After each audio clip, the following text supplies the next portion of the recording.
The PPL is back here for set number 2. It's going to be Splyce versus the Renegades. It's an omen. With Splyce, it's the last team you see on the video.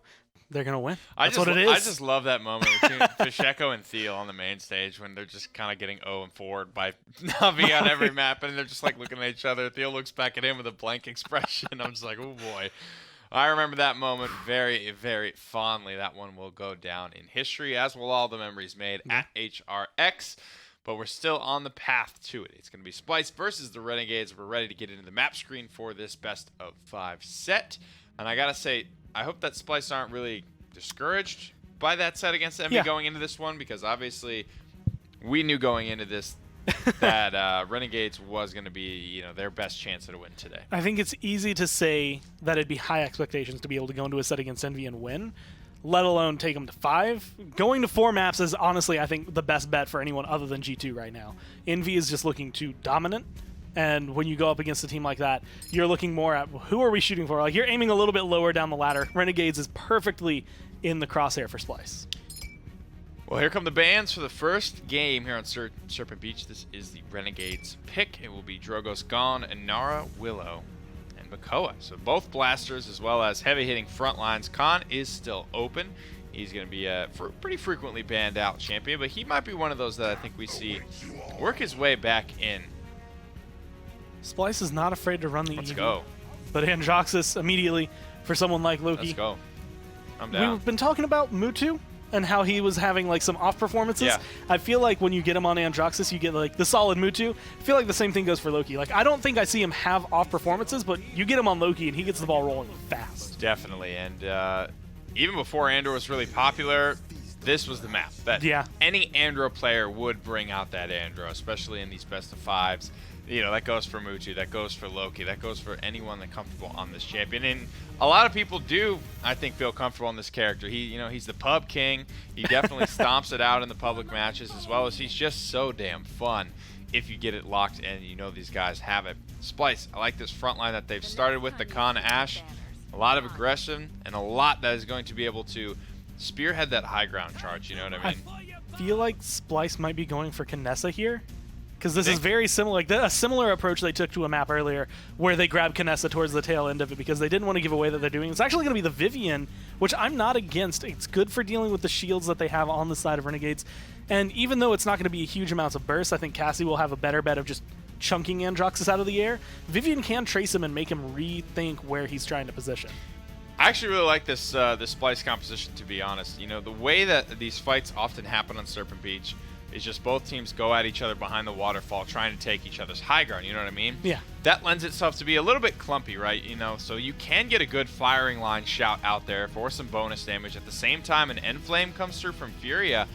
I mean, Vivian at base is so much damage already. You throw on a couple of nicely coordinated damage boosts, and I think Splyce could really hammer it home in a team fight against the Renegades fairly quickly. And in that same kind of style fight, when you're behind the waterfall, typically that's where like people like Fernando can showcase a lot, because if you start taking damage, you're in a kind of awkward position.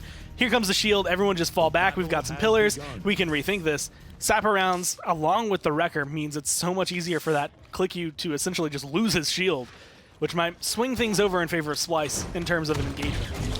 You know what might happen here, though, is there's not a lot of innate anti-heal, so that's what I worry about a little bit from Splyce. And the first blood already coming through from a barrack from long distance like that, that's not a good sign. That is not the spearhead you want to see if you are a Splyce fan here. I think they had a really good aggressive composition, and they didn't get aggressive. They stayed passive. Definitely looks like they held back. They looked more towards where Androxus was going, trying to figure out what his position was, and it didn't feel like they were looking as much at the rest of the team, the rest of Renegades. That is going to be deadly. A couple combo shots from a Leon and a Barrack will kill any carry that Splyce can pick up. And ClickU's just playing this angle perfectly. Everyone's looking over here. They're already at 96% on the point. Overtime. And now ClickU just gets to have his way with the high ground. This is why you want to take the enemy's high ground, because they have to all look at the point. He is just shooting people in the back of the head right now. They can't look everywhere at once. That is why you fight for it. The Renegades, they take the high ground. They take the first objective of the game. They get the first blood as well. They are in the driver's seat in every sense of the word.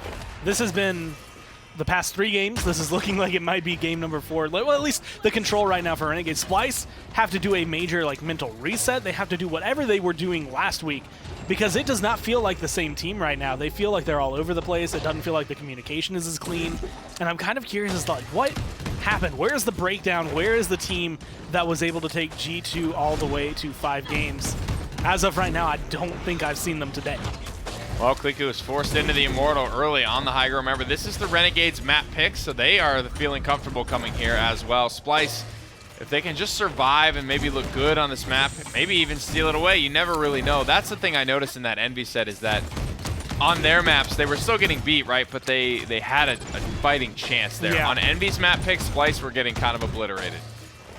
Serpent Beach, though, to me is a little bit more standard overall. Well, I guess Frog Isle is pretty standard as well, and Envy chose to go there. So it's kind of up in the air as to whether or not Splyce are just really good at these fringe map picks or if they just need to work on their Serpent Beach, their Frog Isles. As of now, they're finally finding a little bit of breathing room against Renegades. But with a minute left on the push, I don't even know if the kills here are going to matter as much. It gives Renegades plenty of time to use the 300 credits they just got from the point capture, plus everything they've gotten from killing and pushing this payload. Spend it on some items, come back a little stronger. Those offensive items can be fairly important here for Splyce. They had so much shield shred out of the gate versus Renegades not really having a lot of shield shred out of the gate. I would have loved to have seen them, and I still would like to see them get aggressive, use this Ash Siege shield to just run right up to Renegades in their base. They don't really have any hard peel, right? They're not even that mobile outside of Androxus, so I don't know if they'll even really be able to adjust fast enough, or if I think overwhelming them might be a better look.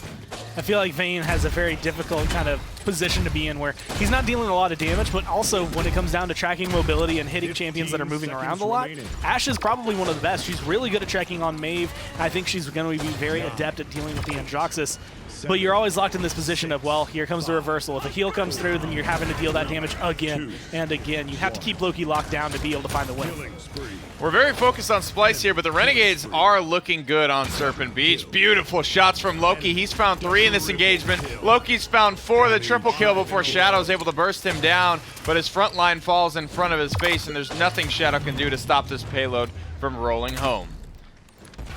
Good shots, but not enough damage. 1 and 2, 0 and 2, 1 and 3, 0, 1. The only person really being able to accomplish much was Shadow, and it's only break even. Whereas 5 and 2 on Loki, 007 there for Viral. So a lot of good healing, a lot of good damage, but I think the damage award is going to Kliku. He's the one at the top. Yeah, he's a monster. I mean, Kliku is an absolute beast on this front line, and that's the type of play you want to see from that true aggressive frontliner. That's the type of stuff you see from Rubu and Tolki as well. These guys that just know how to get aggressive, how to be fearless, and how to top damage on a front line. And Kliku, to his credit as well, he was largely alone in his aggression. You could see as soon as the first blood came through, Hero rotated down to the objective to start capturing, so Kliku had to make that push on his own. Aggression is the name of the game. You want to see Splyce push up a little harder. Androxus Loki in the air, a cursed arm comes out, and immediately Ricotta once again, first blood of the fight. I mean, that's a very killable Androxus there. Here comes the counter aggression, though, from Splyce. They pop the overpower to confirm the kill onto Kliku, as well as the space being bought now by Vayne. The solar beam looks like it does miss, but Aspect in the backline, giving Loki the business on the support, will take down Andro. I guess if you're going to miss the heal, the best way to be able to make up for it is to kill probably the biggest threat on the side of Renegades. Honestly, at that point, I don't think he even missed the heal. I think he literally used it to stun out Loki and just win that 1v1. I think that's probably the only way he's able to win that 1v1, you know what I mean? Yeah, true.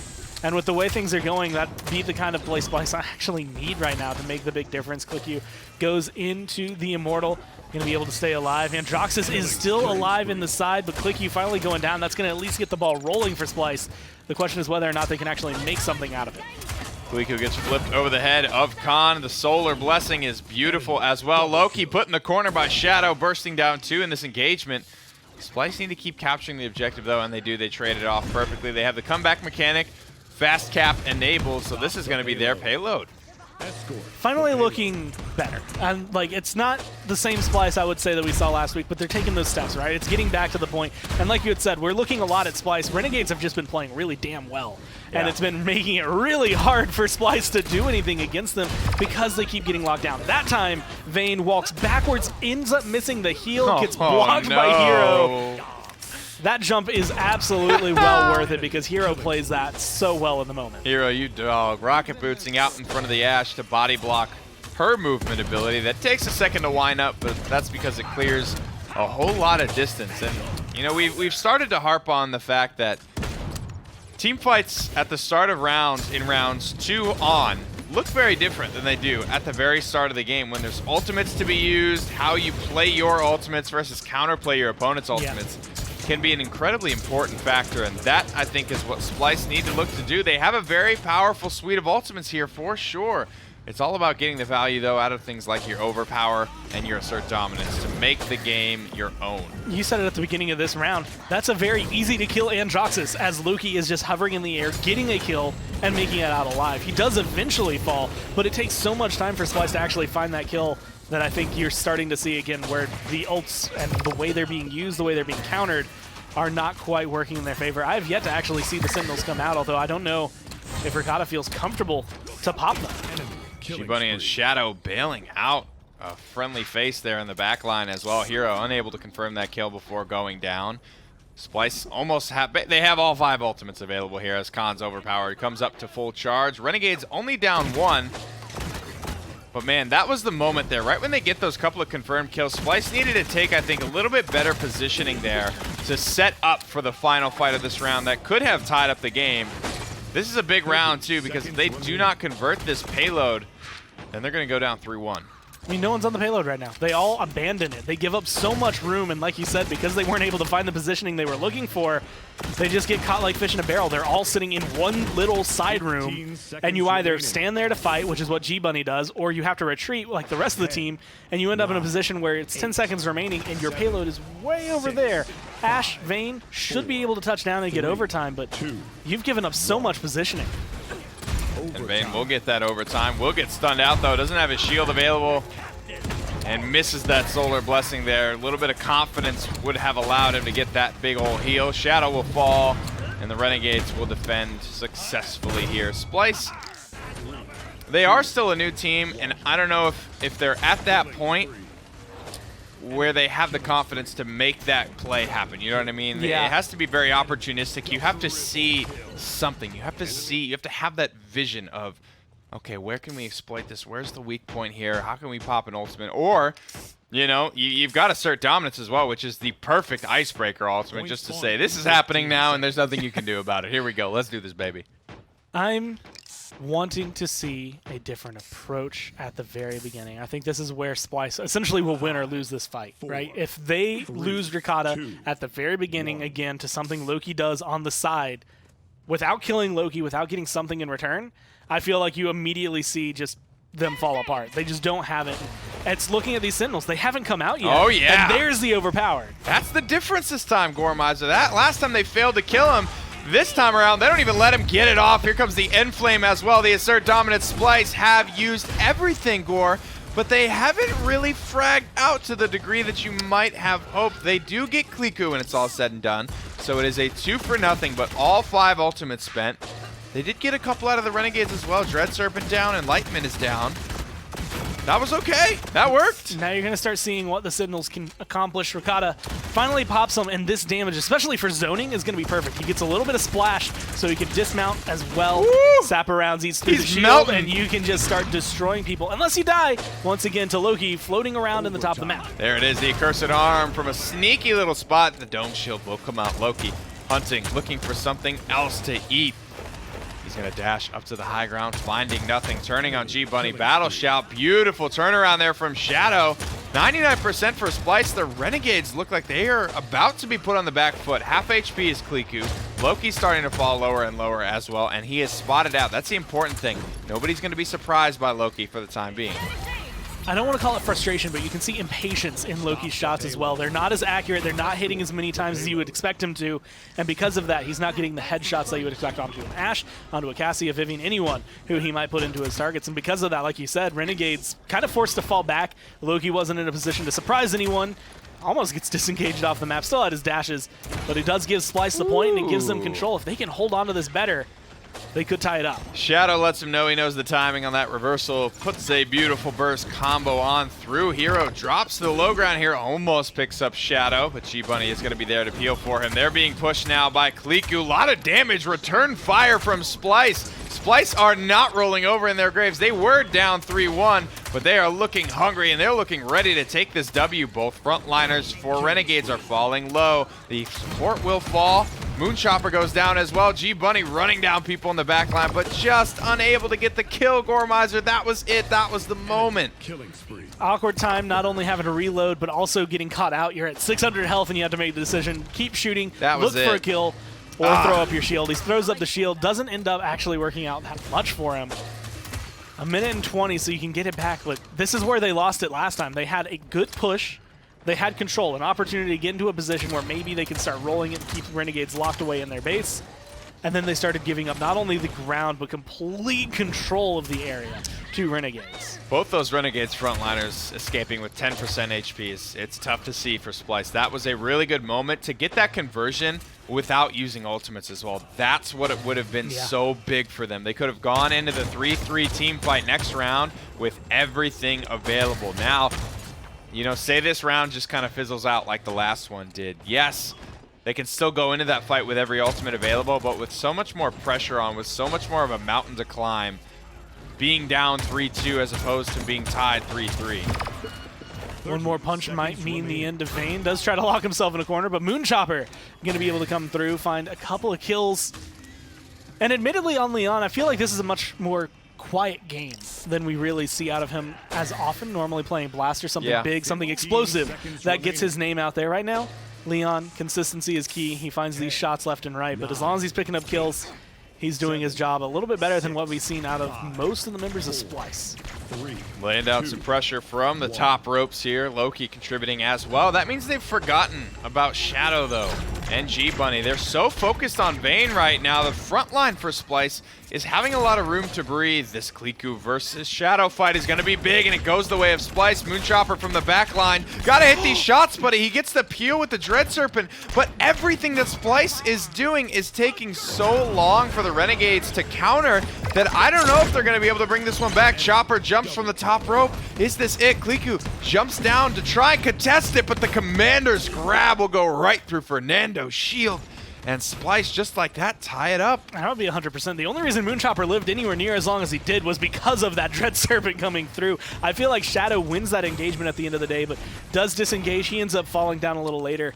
And G-Bunny playing this con, something we didn't get to see as often. I mean, he played it against Envy, but showcasing some of the talents and, again, being able to get rid of shields like Fernando, set that on cooldown immediately, is a big win for them, not having to focus Vivian onto damaging a shield where she could be trying to find a kill.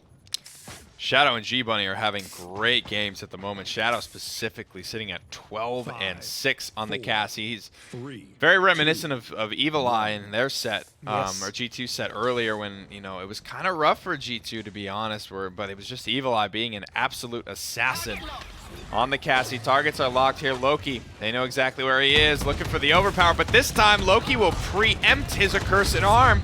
He doesn't get much damage, if any, there, and the First Blood comes through with plenty of ultimates to work with. The overpower still up. Kliku deleted. Enflame comes out, and the most important ultimate, overpower, is still up. And the pressure applied to Loki. The fact that he's having to second guess how to approach these fights. He can't get the kills. Accursed arm pretty much finds nothing. That is the level of play Splyce needed. That's the kind of adaptation that makes or breaks a team from becoming something that can stand at the top of the standings, is being able to figure out what your opponent is doing and control it. And that honestly works out for Ashe. They force the Immortal. Oh, they definitely do. Aspect takes down Loki as well in the back line. These front lines for the Renegades falling lower and lower. They get taken down. Aspect finds another. Enlightenment will rip through, but only finds one target. It's going to be one hell of a climb to stabilize this fight for the Renegades because the kill feed is all red. Do not trust red on me. The Snakes in black and yellow look like they may have just locked down game number 1. Splyce go up over the Renegades on their map pick. Ricotta plus Vivian equals triple kill. He at least got one at the end. He's gotten one in the past as well, and I feel like that is a very good combo. And again, finding teams like Splyce that are accepting. They were some of the first teams to be able to bring in the Victor, and I feel like Vivian is definitely another one of those where some teams might be a little bit more timid to bring that in. I think they are ready to full commit to it, and when he wasn't dying at the beginning of the round, he was making the difference. I mean, Kliku being top damage on the Fernando, that is definitely something to behold, but not exactly the way you want to see it play out. I mean, when you have Leon on your squad, you have a very poke-heavy champion there. Leon will normally get the top damage just as a result of that, and maybe her slash line is super ugly because she can never confirm anything, but she can start and poke out at so many different champions here. Shadow, what an incredible performance for him on Cassie, though. Small moments there, missing Loki mid-flight, but a lot of moments where he's landing these burst combos from a good distance away. He was so instrumental to this victory for Splyce, being able to take down a lot of key targets and put on so much pressure from distance. That blast combo from Cassie isn't super easy to hit from mid to long range. You had earlier equated him to Evil Eye the way that it was in a G2 set where everyone on G2 doesn't really look that great, but Evil Eye's having the time of his life on the Cassie, and I feel like that is exactly what Shadow was. When things were rough for Splyce, he was just a pillar for them to kind of rally around, something that they could connect to and be like, look, you're having a good performance, we can rely on that. We don't have to worry about Cassie. Let's figure out how to make this Vivian work out. Let's make sure this Ashe works out. And because of that, it made it so much easier for them to adapt. It was so funny watching Loki every single round. You saw that first time he got that accursed arm off. That was the clip, that last one we saw from the adjustment made, though. Splyce, they just overpowered him right away. And then that caused him to preemptly cast his accursed arm from a different spot. So he came around the corner of CC Immune, but he was so far away at that point that he wasn't able to find much effective damage. And if you just delete the deaths from the, I know that's kind of funny to say, but if you get rid of that first round from Splyce, I mean, that is a very solid game from him all around across the board, because once they got those ultimates and once they really got to use the full strength of their composition and their big brains, they were able to actually, I think, do a lot more to circumvent a lot of the strengths of what Renegades are bringing. I will say, I can't believe I'm saying this. I'm excited to go to Ice Mines. Okay. I'm excited to see what they have. Koga not banned out. This is where Splyce not only pulled it out, but made it look incredible against G2. They get Makoa as well. And I actually think on this map, it's worth giving him up over the Khan and the Fernando, just because even though you don't get the damage boost, I feel like you have someone that can help set him up a little bit more. They take away the Andro from young Loki. The big thing here, though, is the Renegades have Fernando, and the Renegades have Khan. Now they have Furia as well. I think Kliku, as good as he did with Fernando on Serpent Beach, I actually think he can do better here. I mean, Fernando dominates on Ice Mines. I think he's an incredibly strong pick here. They get the Willow as well. On paper, I am really liking the Renegades draft here for Ice Mines. Yeah, they're going to have a lot of shielding, a lot of healing shutdown as well coming down from Willow, a lot of healing from Furia. I don't know if there's much they could lock in here that would make this draft look worse. Makoa, Cassie, Androxus, I mean, everything that you could grab at the tail end of this is going to be able to deal with them pretty well. Leon, Willow, all of the anti-heal going to be leaning on the sides of the Renegades, something that was very prominent at the beginning of the last game. Well, it's a lot of the same champions here, just a good bit of little flip-flopping, I think, back and forth. Willow, the only blaster left untouched in the bans this time around, and the only one that's going to make it through here. So we'll see if she can have that type of impact, or will it be Rukata on the Godslayer himself, hunting down Moonchopper as well. Worth noting that Loki and Moonchopper are swapping picks as well. Well, not exactly swapping picks, but Leon played by Chopper in the last game. He's not going to have that momentum built for him, I think is the better way to put it. And Loki going to have to kind of reset depending on how some of those Androxus shots were on point, some of them weren't. So with Leon very aim-oriented, kind of get the fresh reset on that coming to this game. Feeling comfortable, I guess is the best way to word it. Whereas Splyce, I'm really, really, really looking at this Androxus as to whether or not he's going to be able to have a good game on this map. Okay, I thought Khan just got disengaged off the map there, but he Commander's grabs back on. Both teams poking and prodding, looking for the weaknesses. That might be the first one found. A lot of cooldown spent there. Nobody really taking a lot of damage, but that shield, that solar blessing, that's reversal all down. And Willow finding a little angle to sneak through some big burst damage. Ricotta comes right around the corner and is met with Hero's Fireball for first blood. And finding the damage, this is a perfect spot as Fernando to fight. Give me 2-3 people stacked up in a hallway any day when I am running Scorch. It is going to be a lot of damage, a lot to deal with, and this is a combo that you need to break down. That's where Vivian came in handy last time. That shield goes up, you can just burn it. This time around, you just have to watch as Hero goes from nothing to full health, and you have no control on the point. I mean, Fernando with a Solar Blessing is a pretty damn good substitute for not having an aura. Ricotta is able to sneak to the back line on Androxus. Makoa drags Hero off the objective, but a nice little moonwalk. It's going to cause the Solar Blessing to miss, however. That's a lot of healing that the Renegades won't be able to work with, but Splyce are just struggling to get a foothold. They need to get a kill.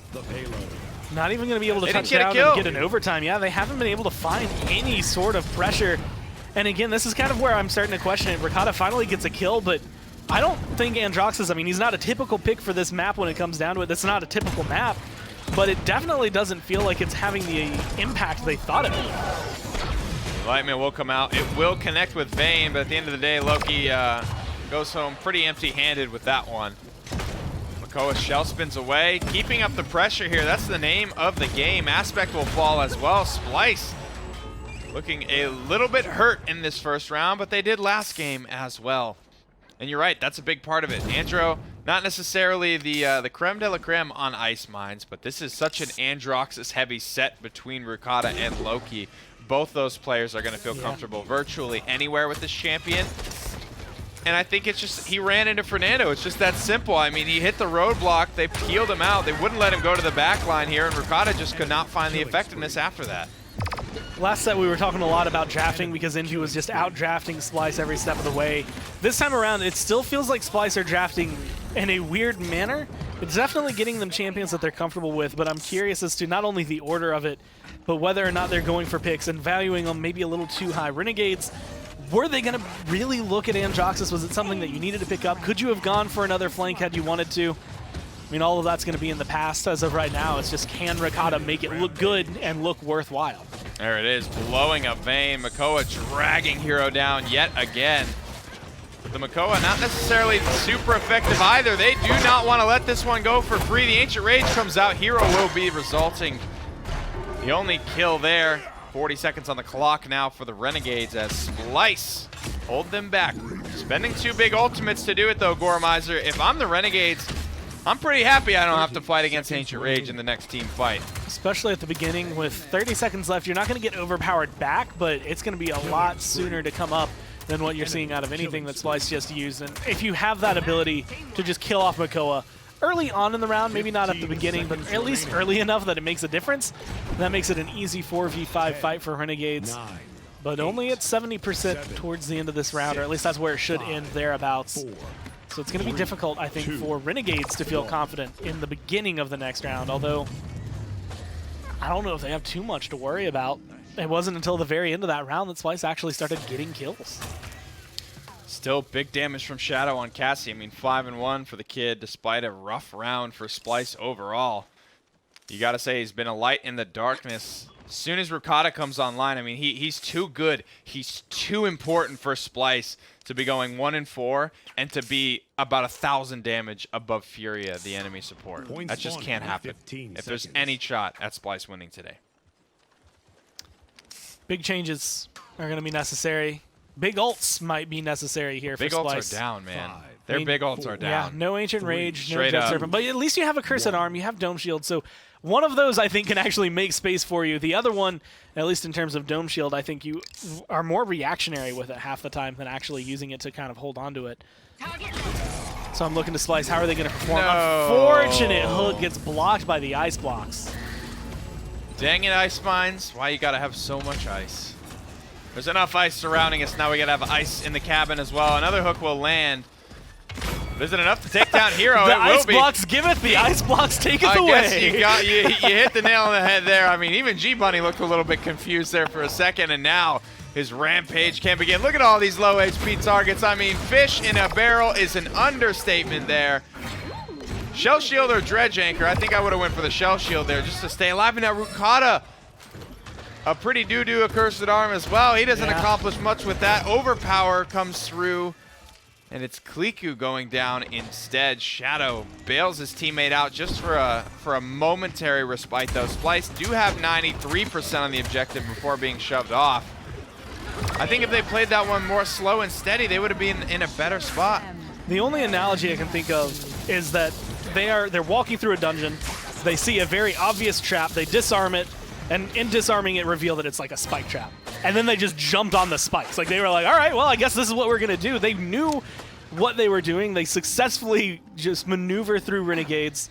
Yeah. And then they throw themselves directly onto them, essentially looking at the spear Renegades is holding and decide to make themselves a kebab. And it is not comfortable. They get a little froggy, I think, and they left maybe a little bit too early. The Dread Serpent comes through as well. It will connect onto the enemy support just enough time to lock down Viral himself. 2-for-1 now. There's a nice little dance happening here. Andrew just trying to stay alive. Rukata dashing back and forth, buying time for Shadow to pick up the big kills for Splyce yet again. Another Ancient Rage finally back up and available. Shadow picks up another killing blow. Are you serious?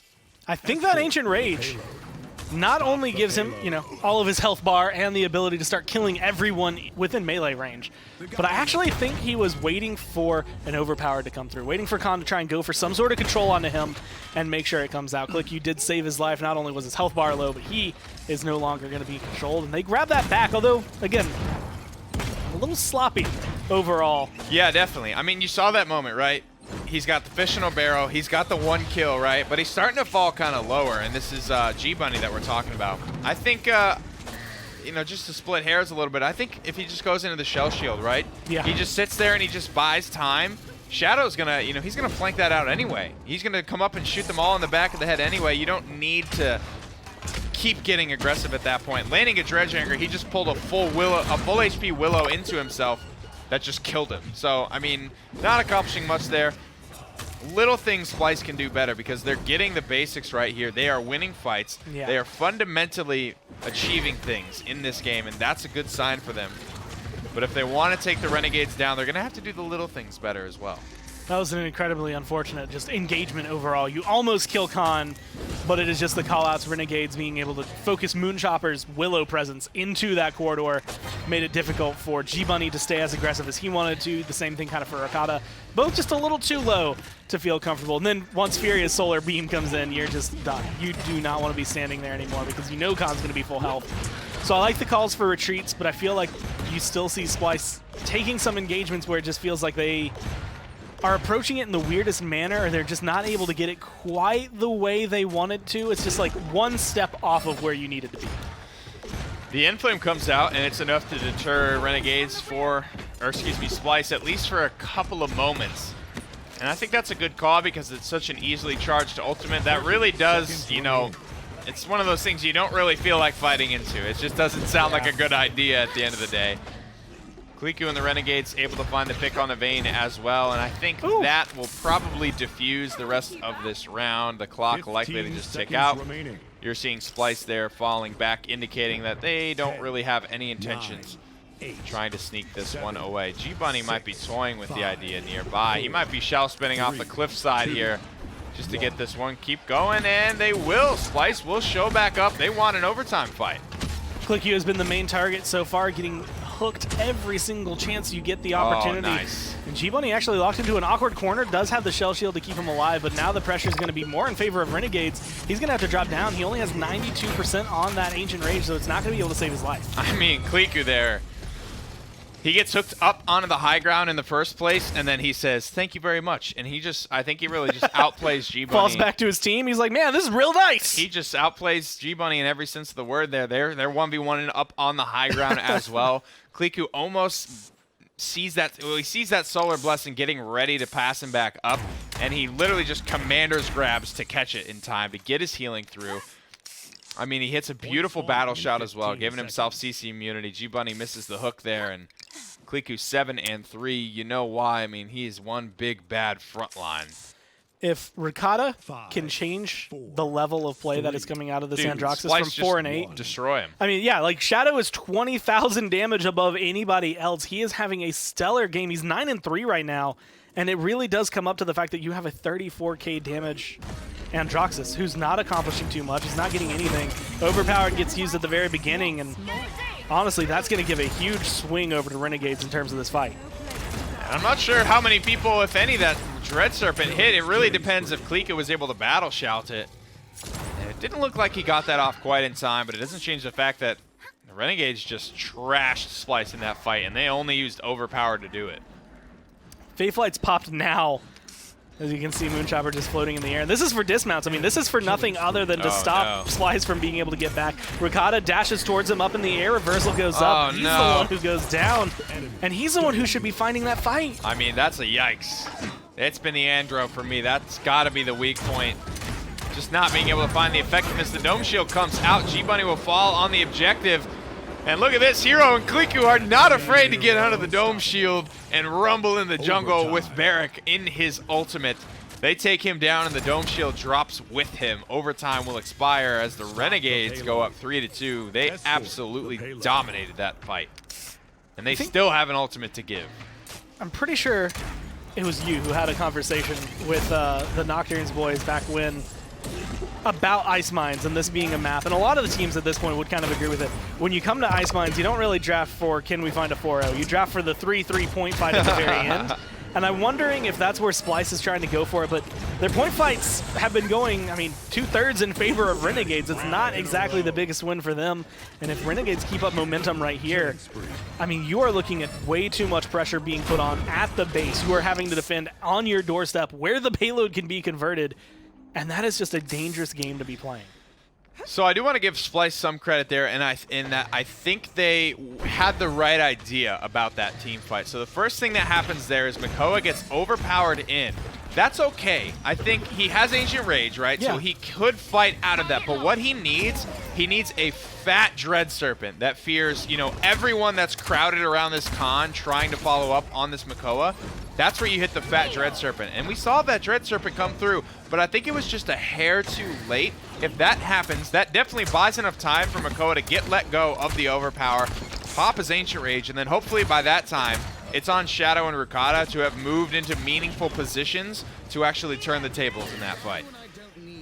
It does feel like, again, 4/5 of Splyce is a very solid composition. And I'm still so confused about this Androxus pick. If it was a we need to take it away from Loki, I just don't see Renegades valuing Androxus on this map highly enough that that's a priority. And I just don't feel like I've seen Ricotta have enough of a good performance here to warrant it for me. I'm looking at what happened last week on the Koga, and I'm just wondering why he didn't run that back. This is two front lines for Splyce falling lower and lower. Kliku takes out Ricotta from below. Takes the legs out of the poor guy. Fernando falling lower and lower as well. Kliku might have to fall back from this one. Throws with the shield, taking a lot of damage. You can see Wrecker 2 or 3 has been picked up by Shadow at this point. He's ripping this con shield apart. And it's not that Andro can't be effective for me. I think it's just he's failed to get to the backline. It's really just that simple. He's failed to get to the backline without having to lose a ton of life or maybe burning a bunch of cooldowns. Kliku looks to just walk down Shadow in the backline. The Dome Shield comes out again as we head into that fabled 3-3 Ice Mines point fight here. Unless it ends now, I mean, the Renegades finding kills. Loki goes down in the back line, though. Shadow manages to stabilize, but the Pyro Strike actually kills him. The front line's still very healthy. Ricotta staying alive. Staying alive. It's not the Bee Gees, it's Androxus and Kliku alive, all the while on the objective. Wow. What a close one there. But at the end of the day, Splyce using a couple of big ultimates, Renegades using a big couple of ultimates. I think they'll be pretty evenly matched in this next fight. Dome Shield's still going to be recharging. Accursed Arm was about 57%-ish, I think, coming into this round. 58. Yeah. So he is just right around the ballpark he needs to be in. And Ricotta, I mean, that double kill, those kills coming out at the end, that makes the difference. You need that, but this round. G-Bunny needs to anticipate this overpowered that is charged up, that is ready. And that's the only big one to worry about on the side of Renegades. That's the only thing you really have to deal with. So if you can get a combo, if you can do something to stop Clicky from finding, or just the team in general, from finding utility off of that, I think Splyce can win it. And when it comes into it at the beginning of the round, all you have to tell your team right now is, we only have to win one. This is it. This is it. Master Riding 3s online for Kliku, as well as Hero and G-Bunny. You can see them ripping across the map here very quickly. Vayne getting pressured out pretty early. G-Bunny heads to the back line. Pops the Ancient Rage, has the Shell Shield as well to slide on through, but he's unable to find any kills. Beautiful Solar Blessing comes through. Shadow falls as well. This is not looking good for Splyce. Rukata dives into 4, and he accomplishes nothing. I don't think that even needs to be said at that point. Overpower is ready. The Renegades, they're getting it done, Gore, without using their biggest ultimate. Their only ultimate that was up there, and they didn't even need it. And now they have Inflame online. They almost have the Fae Flight. They almost have the Immortal. By the time Splyce gets back, if they're able to get back, you're going to get not only dismounted, but you're going to be met with a lot of strife from Renegades. 54% is a good number to be at, but you have to win a big fight to be able to turn that into 100. But still, you're coming into it. You only need one, and a Cursed Arm was just popped. There it is. Vayne will drop down and be obliterated. G-Bunny, the same can be pretty much said for him. That's a nice Dread Serpent. It opened up the window, but the Renegades had already slammed the door shut. It's going to be a victory on Ice Mines to tie up this set, 1 game apiece. Each team able to steal the other's map pick away. My mind is on why Androxus, with what we saw come out of Rukata, most of that map, it did not feel standard for him, and I actually want to see what his KDA was, because his damage wasn't that high. I think it was around 11 and 14 or 15 by the time it was all done. He almost stabilized there towards the end. Gets a lot of killing blows, but you can see the 14 deaths as well, almost always dying for it. A couple of situations, I mean, he was really just playing balls to the wall there. He really was headed in there hard. And the guy that they were assuming had to get this Androxus away from, Loki, you know, he's smirking, right? He didn't really have any problems with what he was playing. 13 and 7, 107K. It's all gravy for him. I feel like there were so many times it felt like Rukata was actually just running up to Loki, grabbing the rifle, and just telling him to fire it. Like, there were so many times that he would go into this engagement, and it didn't really matter whether or not Loki hit the first few shots, because it's the last few that he was able to connect with. Every single time he's in these engagements, it felt like he was just honing in on him, right? And by the end of the game, Loki is finding some incredible shots. He's got incredible amounts of damage. And again, you're looking at the anti-heal on the side of Renegades. He was never really finding downtime on the Death and Taxes application. And to be honest, I thought Splyce dealt fairly well with Loki's Androxus in game number 1. This didn't feel like, this feels like this is a proactive call from Splyce saying, we want this. We just want this. Maybe it's not necessarily to take it away from Loki. I don't want it. But Loki I'm not having a problem with Leon, his Androxus, that was a bit of a different story on Serpent Beach. We will head to the map screen here for game number 3 as the rest of the set continues to unfold. This is loser's pick for game number 3, so Splyce get to choose Ascension Peak. A close set we wanted, and a close set we are getting. 4-3 in game 1, 4-3 in game 2. And as we head into maps that these teams are less and less comfortable with, that usually means that it's going to be a closer game when each team gets their map pick at the start of it. But I mean, that even hasn't even been the case in this set, right? We have double steals coming out. Both of these map picks not going the team who chose them's way. And now Khan will be the first pick for Splyce. Similar bans here for both squads here. The only change being the Androxus this time. And I don't mind that ban coming through. Splyce didn't play it well enough to make it, I think, feel impactful. Whereas Loki not only looked good on it, but this is another map where if you play it properly, Androxus will absolutely demolish people. Okay, Leon's a good pick because we know the Willow's open at this stage.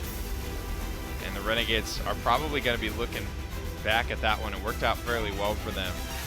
They grab the Barrack for now. Splyce could grab the Willow themselves if they wanted. They need something for Shadow, though. He's played Cassie every game, and he's looked damn good doing it. So I think that's a really good steal for the Renegades to be able to get the Hunter's Daughter. I like the idea that they can try to plug and play like Leon in for Cassie. It's not incredibly different in terms of style, so I expect that's probably going to be the switch up they make. But I'm curious to see where Rukata's going to play Leon if it's going to be the Leon, and they're going to be putting Shadow on the Willow. Yeah, I guess it makes sense because, I mean, his Drogos has been phenomenal. That's part of the reason I think he gets banned away as well. And I mean, I like the dead zone here to try and At this point, do you think about not going Solar Blessing here with a Dead Zone online? I mean, I feel like that could be a really hard counter that's difficult to deal with all game long. Not to mention, when there is no Dead Zone there, you have to deal with Death and Taxes. If I'm Renegades, maybe I'm looking at trying to isolate Willow, find her in those 1v1s to force a Dead Zone to come out elsewhere, right? Make it pop on the Loki or Moonchopper early on, maybe even onto Hero on the side if you're going up on the side balcony where we see a lot of these teams fight for a little bit of high ground.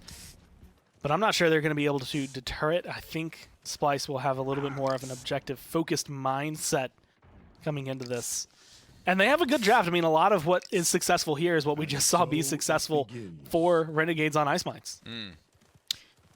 And I like it. It is going to be the switch onto Cherish for Viral. I mean, it feels like such a risk. You could just save. It's hard to do, but I think you could just save Dead Zone for the Solar Blessing every single time you see it. You just completely counter it out, and then Furia is going to feel very, very low impact. First blood. First blood is going to fall here onto Rukata. He gets quickly answered, though. Shadow able to continuously find the trading here. G-Bunny will take down Hero as well, as 18% has been captured on the objective so far. The Renegades put on the back foot early. Finally, for Splyce, being able to find something like some aggression, I guess, just early on, some comfort. Not only being able to get a lot of solid picks in their draft, but also just being able to feel good. 24 health, that shield goes up. He's still low, but he's going to get a little bit of healing. Vayne is walking out of this one alive. And back to full HP as well. Grenade kind of missed, kind of didn't. Still hit the target at the end of the day, just not for a ton of damage. Moonchopper hip firing his burst mode assault rifle. Not the way you want to see it. Look at that. You see that Maldamba stun coming up over the corner as well. I've seen that twice today now where a Maldamba just has that angle dialed in and is constantly lobbing up in hands as well as the reload stuns there. Fire Strike comes out, maybe just by habit because that's not healing anyone with Cherish.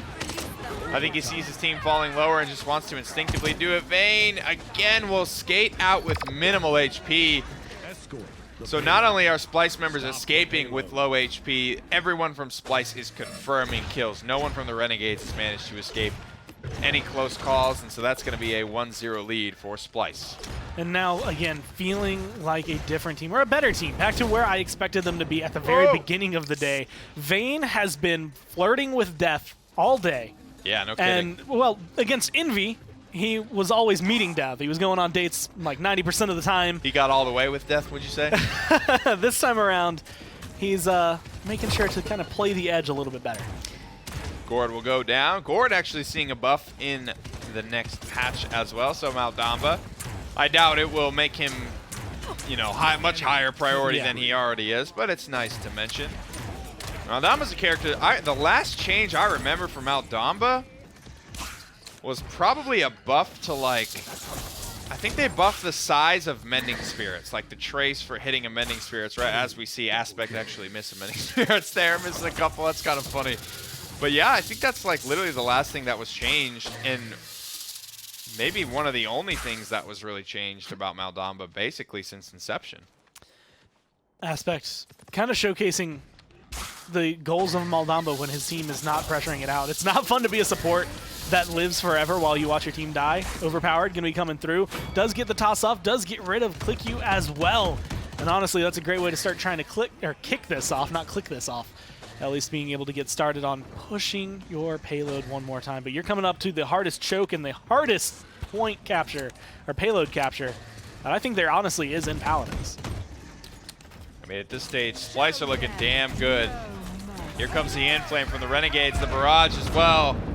They want to shut this down. That's two big ultimates, though, that don't get a lot of value. G-Bunny does take some damage here, but he has been absolutely reaming. That's a beautiful counter commander's grab as G-Bunny this time turns the table on Kliku once he gets caught. So a lot of outplay potential there. G-Bunny not afraid to get under the dome shield and tango with Barrack. It's a Splyce conversion, a 2-0 start for the boys in black and yellow. Viral forced to run away at the very end of that. G-Bunny has had a swing in his performance.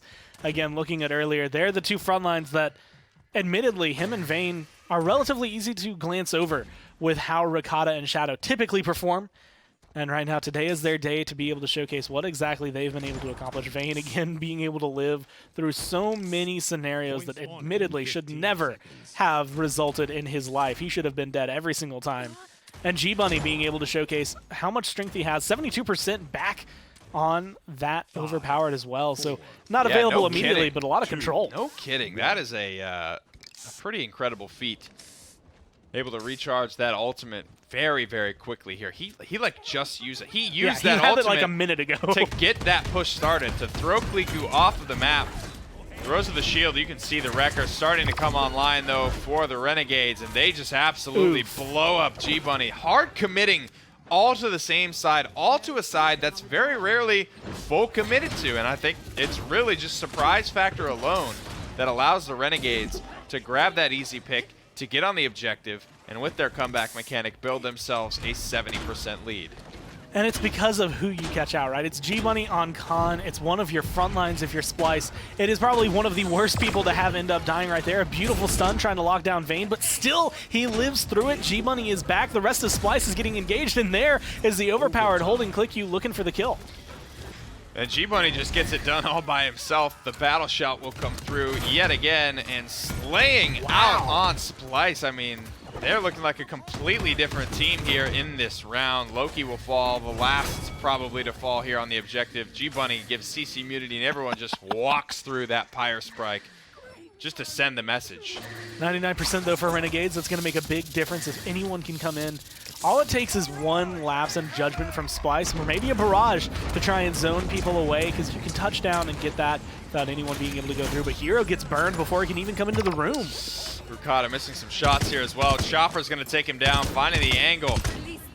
Get the breach here. Kliku manages to get back on the objective as well. Is this seriously the Renegades turning this one around? Enflame comes out.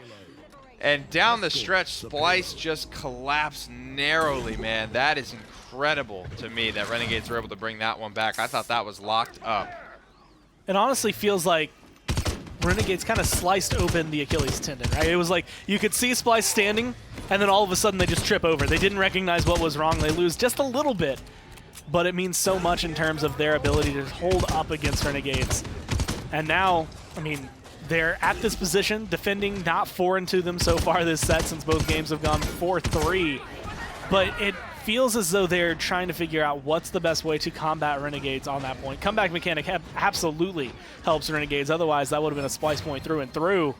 And as long as they can keep this kind of pressure up, I mean, the next minute and 40, it's not going to fly by, but it's definitely going to be in their favor. I want to take a look at the KDs and the damage here for the Splyce, who just feel like they are absolutely dominating the field. But for me, you know, only 4-4 here as well, about 4th on the damage charts. Shadow beating him on Willow damage. It's an off day for Rukata for me, man. I really gotta say, it's been the Shadow show. It's been G-Bunny in the front line, the support hitting some good ultimates as well. I think if Rukata steps up here, Splyce just start handling the Renegades and shut this set down quickly. I mean, I'm just having flashbacks to what we were saying when we were watching that Na'Vi set, where Mutu is having no performance. It feels kind of like a 4v5. This, I would say, is like a 4.5v5. Agreed, like, yeah. Rukata's there. He's hitting good shots. It's making a difference, especially because of death and taxes. But that, there double kills, you need that way more often, and your team just swings through Renegades because of it. That's my boy. That's what we expect from Rukata. Reverse caster's curse. I mean, absolutely. That's, you know, sometimes it works with you, sometimes it works against you. But I mean, the spearhead charge there, the double 2-for-1 presence shot, that is the type of performance that we expect to see from the cheesy boy Rukata himself. Small reset for Splyce. Overall, fall back, look at the payload. Don't get too aggressive. Don't get overzealous. Don't bite off more than you can chew. I mean, going back to cheese, that's definitely something you want to make sure you never do. 9, 8. But the question is whether or not, I don't know why I said that out loud, I'll be honest. That was one of those thoughts that came into my brain, and I was just like... I love you. I mean, I love me some ricotta cheese as well. It's a good start to this very fight by Splyce as well. Rukata slides in, trades out 1-for-1 here. 1-for-1 trades are more than acceptable, though, at this stage of the defense. Absolutely. They hold it, score the defense point, go up 3-1. And it's time. 4 letters Very simple. He's bringing the pain in the back line, hits the double presence as well. And actually, the rest of that clip is important as well because he's not getting overzealous as well. He could have enlightened just to stay alive and make himself look really good in that clip, but he doesn't. He says, it doesn't really matter if I die. We've already won the fight, thanks to me. But at this point, I don't need to spend my ultimate. The boys are going to clean this one up no matter what happens to me. Went from 4-4 to 8-6, and even though he had 2 deaths stacked onto there, the 4 kills are a little bit more important. 10-3 there for G-Bunny, though, 12 streak. If, again, you apply that kind of performance onto Ricotta as well, you just copy-paste, give him what he was able to do last week, and Renegades doesn't even look like a team in this kind of engagement. Like, it becomes so clean for Splyce. I think that makes the big difference. So what can Ricotta do here? Well, let's see. The Enflame is popped. Oh, that's so much damage. Honestly, from the Wings of Wrath, Furia connects all 3 of the projectiles that her backwards escape actually launches. That's a lot of damage for Leon to take. That is like, you know, about 30-40% of her HP at that point. That is tough. And then Loki just hits a burst combo for another 12, 13, 1400 damage, and it's all over before it even starts. Splyce don't even really get to use a lot of their ultimates there. Feeling confident, I would say, Renegades. They really only have to pop the Inflame to be able to hold back Splyce at that point. Because of the way they engage that, or the timing, I guess, of the way they engaged it, you kind of end up in a position where comeback mechanic first time around didn't really matter for you as much. It did in the end of the day give you that point, but this time around they get all the kills on Splyce when they're at 50%. So the next 50, they don't even have to worry about zoning, they don't have to worry about a fight, they just clean capture the rest of the point. 148 now on the clock.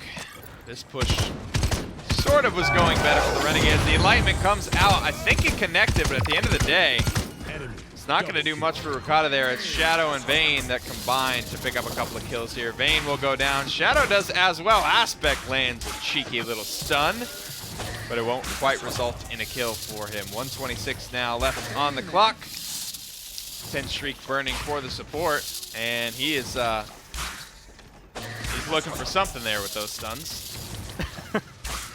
Throw them out. If they hit, good luck. Bring them out, Be bring happy. them out. Otherwise, there's nothing else he'd really be able to use it for. If he can set up Ricotta or anyone, really, on Splyce, I think it'd be golden. But Ricotta needs to be able to find that shining moment, and I think a couple of stuns from the Snake would absolutely help him. A stun not coming from Furia.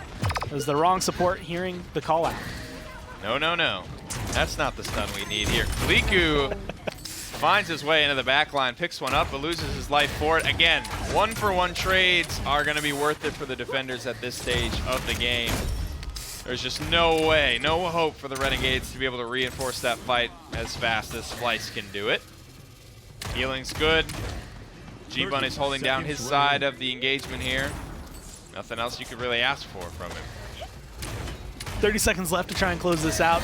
It means way more for Renegades than it does for Splyce. Renegades could potentially tie up the game and put them at game point, whereas Splyce, they just keep their 3 and stop Renegades from being able to tie it. So you give them half a comeback mechanic if you find the defense, but you can at least come into it knowing that you have plenty of time for 2 fights. A nice fireball. Beautiful fireball. Right into a doorway like that could make or break Renegades' push, and it's already caused Hero so much trouble. Oh my goodness, and now Viral and I think Aspect just hit him with a stun too. Aspect, dear God.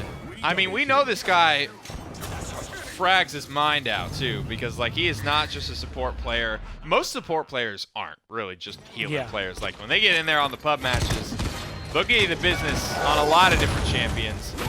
And Shadow's absolutely one of them. I don't know if it was this season or I think it was last season in Ranked. I mean, he was the first guy to hit GM.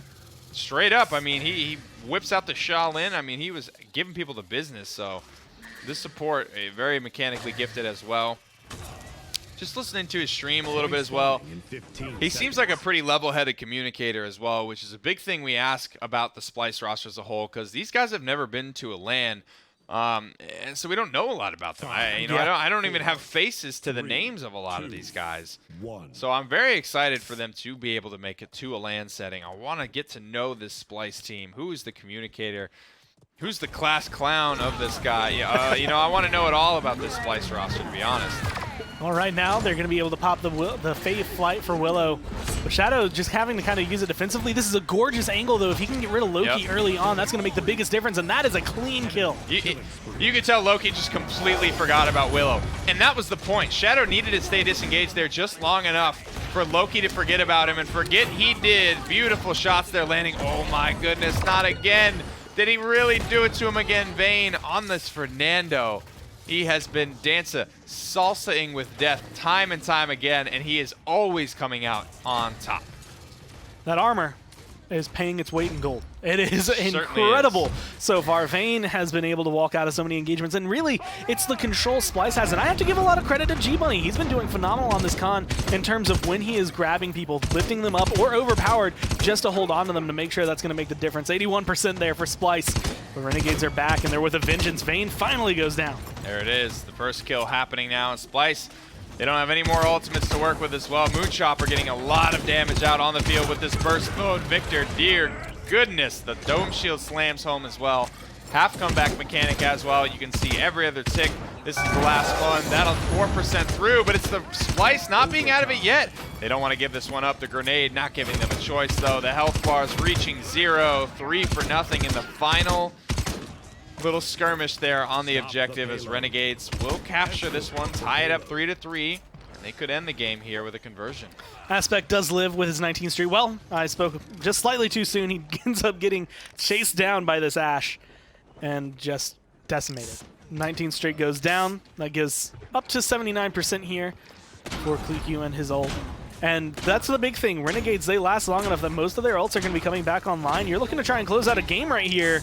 That's what you need. They're going to be sitting at 70s, 90s, some of them at 100, and that's a very solid spot. 1:55 on the clock. Nice snapshot there from Rukata's presence. That's the type of stuff we need to see from him. It's the reputation he's built for himself. Incredible hit scan player. Ultimates available on either side. 3-3, but what can the Renegades do differently this time around to actually make some progress and not get stumped here yet again? Well, Assert Dominance is a good way to start. Trying to find the kills over in this corner might make the big difference. But Clicky's just barely hanging on to life. He's about half health. And I think the rest of it was Loki having to fall back away from the engagement just because he was getting too low. They come out of it with a kill, but not enough, again, that I think it's going to break this last arch. But they have a minute to play around with, and I think that's the big difference maker. They have a full minute here. Unfortunately, they lose 3 members, so about 30 seconds of that's probably going to be used just in commute. Hero won't allow himself to be staggered any longer. Fireball goes out cross map. Payload starts to roll backwards as well. I don't know how long it's going to take, but if the payload rolls far enough backwards, that allows Splyce to kind of hold from a more aggressive. And honestly, who really cares if the payload is just a little bit too far? Go hold from those forward positions that have been working out so well for you all game long. There's no real reason I see to fall all the way back to spawn. Once you jump off the ledge here on this, you know, off your spawn, I actually think it's very hard to hold as the defenders. And I really don't like that Splyce are giving up all this ground. I think they should have just held from where they've been holding all game long, despite the payload being just, you know, a couple of inches further than it was before. It doesn't really matter if it's at the top of the ramp or the bottom of the ramp there, in my opinion. Just tactically, the map feels like it's a lot more sound to hold from. 3, 2, 1. Overtime. Hero's going to be standing on the payload as of right now. 68% charged on this overpowered. It's not going to come up in time to make a big difference here, and it might not make a big difference at the beginning of the next round either if you can live that long. Dome Shield dropped out and Flame popped. Renegades are looking for the end. They're trying to hold on here. One more battle shout is probably all G-Bunny will have. The kills just aren't happening, though. Seismic Crash comes through. Not Seismic Crash. The Assert Dominance, excuse me, will come through. And it's Rukata trying to bring this one back. Shadow trying to bring this one back, and they will. Splyce defend. But look at Hero. How much time was he away from the payload? It felt like he was right there. That is a big commitment from both sides, though. Overpowered. That's the big ultimate still available that I think needs to be the difference maker for Splyce. I mean, Renegades threw literally everything in their arsenal. Anything they could pop was thrown at the tail end. and it comes down to just a couple steps at the very end of it, whether or not they can be able to hold on to overtime. A lot of kills, a lot of good plays from Splyce. And like you said, overpowered. I mean, at the very beginning, you're looking at trying to kill off Clicky, you're looking at trying to kill off Hero, you're going to be able to get an easy frag. And look at this. I mean, the healing from its aspect, doubling that of Viral on Furia. There's obviously more innate anti-heal on Splyce's roster, but that has got to have a big part to do with the way this game has gone. G-Bunny takes a lot of damage to the face. He's going to need that healed right back up, but thankfully Aspect is there to patch him up. Somebody needs to get dunked into this well. Kliku is the chosen individual, but can they burn him down in time? Throw him into the wall for 600 more. Battle shouts himself back up to full HP. Hero under some pressure as well. Chopper needs to find some effective damage. He's found himself a neat little spot, but as both of his frontliners fall, the rest of the Renegades will simply retreat and try and cut their losses. And this is a good call. This is something we've been talking about all week with a lot of teams either not making this decision or making it at the wrong time. They fall back too late. They end up trying to wait out, get a little bit more poke.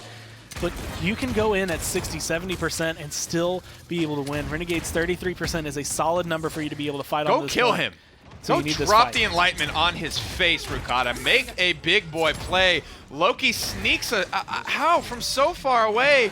Shadow takes him down. Rukata, next time I see you get half his HP, I want to see you push that. I don't want to see you drop that at full HP. And now it's the backline for Renegades that are just winning this fight. Loki and Moonchopper killing nearly all 5 members of Splyce. And the moment presented itself, I feel like I'm frustrated for him at the moment, man. I mean, Moonchopper was right there. Sometimes you got to lay it on the table there, I think, and go big boy status. We'll see if they can stall it out. They cannot. The Renegades, after, I mean, Splyce had a really good moment there. They had a really good game, I think, up until that point. Yeah. And that feels like a little bit of nerves to me. I don't know. And it's a 50-50 make or break, right? You go forward, you get the kill. You are actually end up pushing that because Moonchopper, all that damage that he got at the end, doesn't happen anymore. You fall back, he stays alive, and, well, we saw that scenario fall through. And it is just the difference of are you holding W or S when you hit that dash. I mean, straight up, Aspect doubles the healing of Furia coming through there.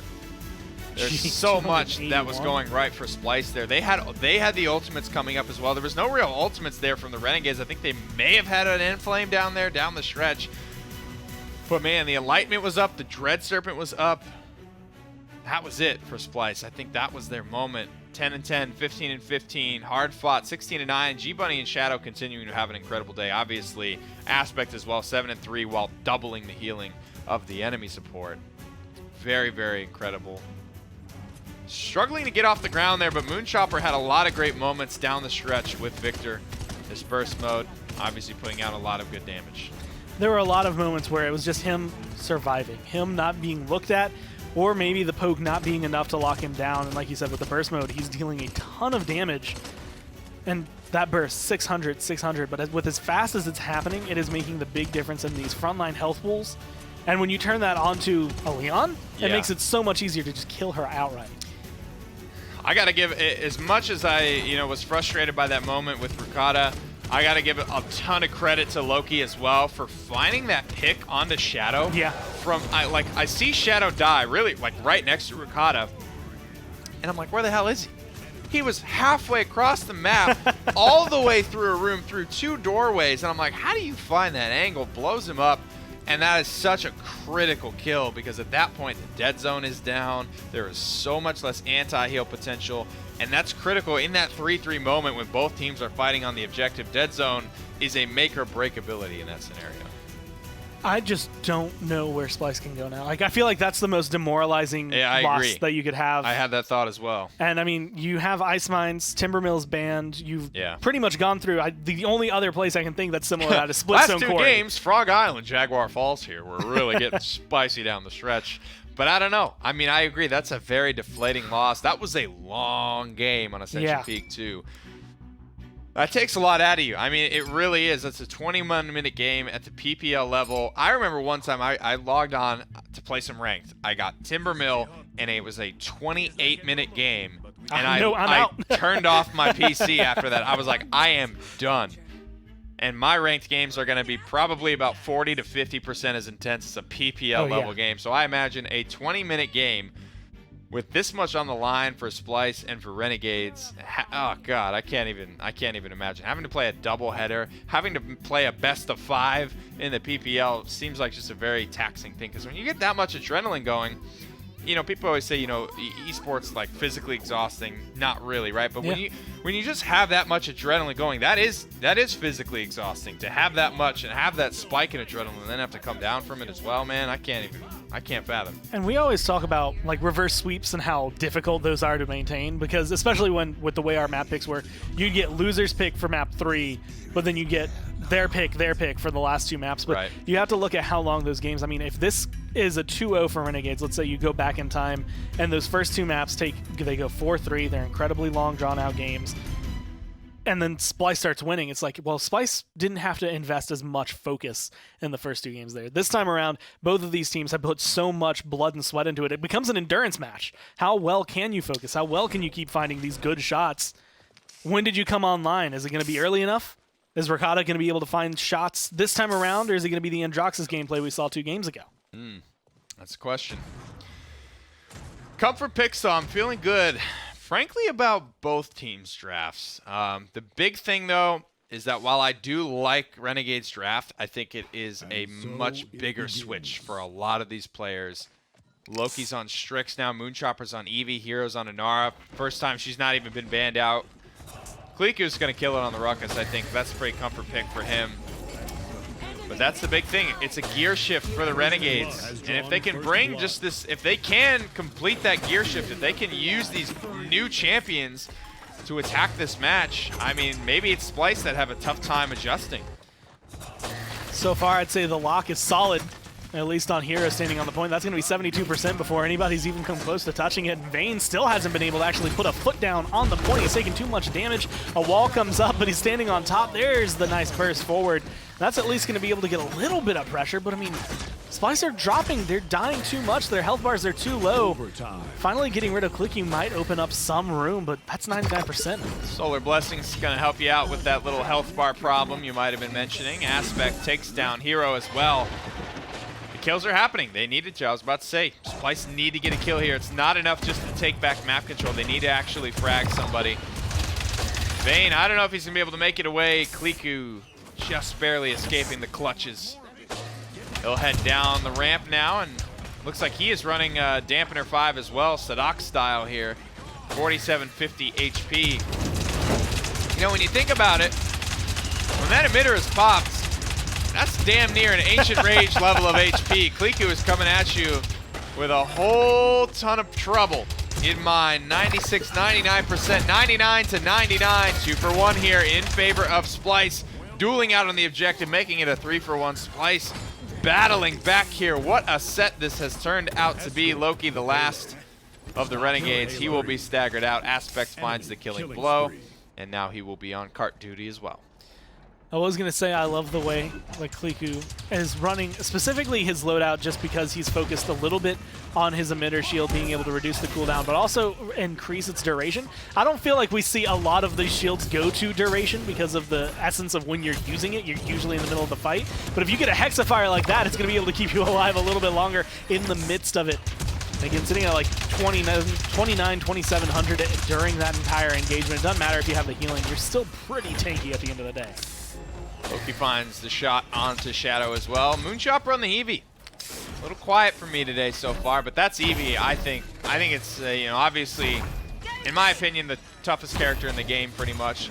Running it on Frog Isle as well, into an enemy sniper, into a Cassie as well, who's got a burst combo that could blow you to Kingdom Come, as well as a Furia, who's got a really, really quick to come out stun that could also mean a death sentence for you. I question the pick, right? I wonder like how and where it's going to be effective, and I'm waiting for Moonchopper to show. That Dread Serpent from Viral completely misreads the situation. Actually, hold that thought. Fernando ended up running into it later on, so he gets a little bit of value there, but that one otherwise would have completely whiffed. And now the aggression, like you said, Moonchopper, a quiet game. I'm expecting him to have a moment where it just comes online, where it just clicks. He finds the rhythm and everything starts to go down. Right now, Splyce, they're looking to push towards the base.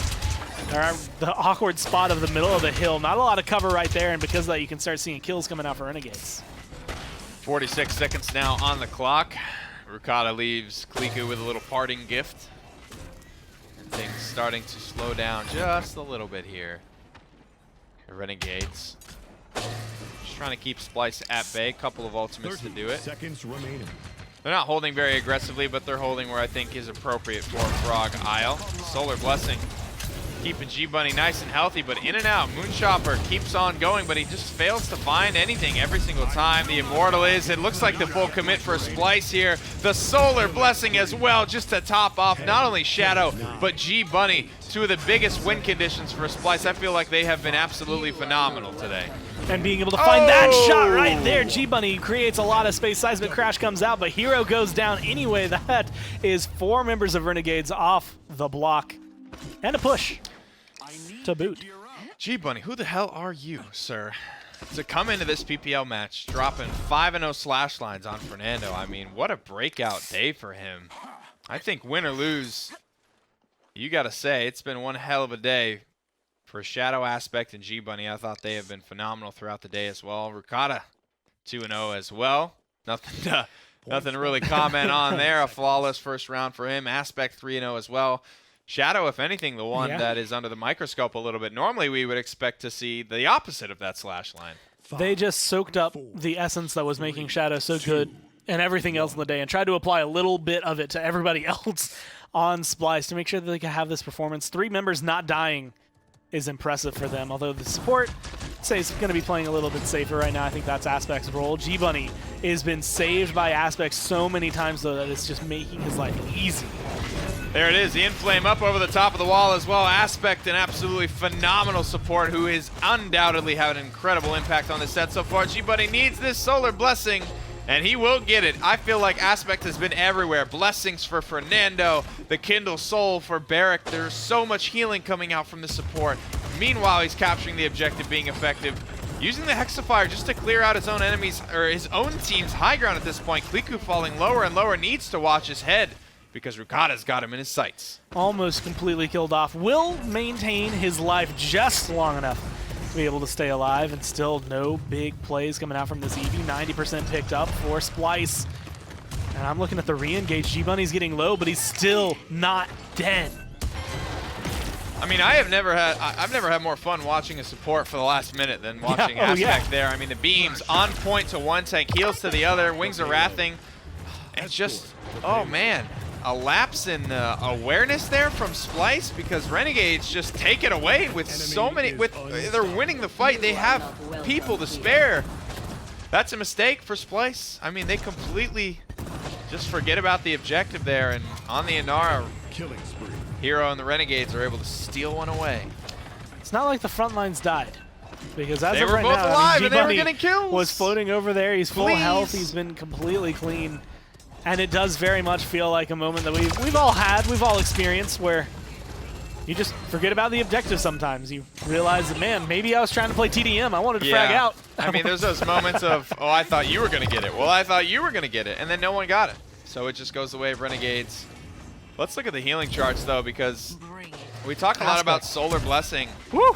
You need to hit the beam for it to be effective. Not only is he hitting these beams on G-Bunny every single time, but he's spamming Kindle Soul on Vayne, on Barrack as well. Ice Storm will lock down Shadow, as continued struggles for the star player, I feel, today for Splyce, on his champion as well. He played so much Cassie this whole set already. You would think he would be owning. Rukata does have a return to comfort, though, so maybe it's one of those areas where it's just like, well, if you, as Shadow on Cassie, aren't going to have the performance, I can try to step up and have that performance here on my signature champion, essentially, at this point, coming through. But I feel like there's been a little bit of a lapse from all of Splyce. I haven't seen as much picking up, not their names in the kill feed anywhere. The streaks, even though they're still alive, aren't burning quite as brightly as they were a little bit earlier. Now G-Bunny starting to make a move, but so much damage coming out. The Solar Blessing just barely misses as well. And you can see when the sustain is not there, the front line just doesn't have the legs. Rukata, though, he gets behind the scope, and he's starting to pop off a little bit, in my opinion. This is his best game, I think, so far. Only half HP now, but he undoubtedly saves this round for Splyce. And they're in a position now where they could defend here and go up 3-1. That would be comfortable to be able to play around with. They have a lot of ults going into it. I mean, an Inflame, an Immortal, and a Dome Shield at the very beginning of a round when you are up 3-1. That makes it very easy to win an initial fight with Inflame, and then win a secondary fight with a Dome Shield and an Immortal, as long as they don't get popped too early, let alone with the presence so far we've seen out of Ricotta. I think it would make a huge swing in favor of Splyce, at least and their control for this round that we're heading into right now. 4 ultimates available for Splyce and Dice.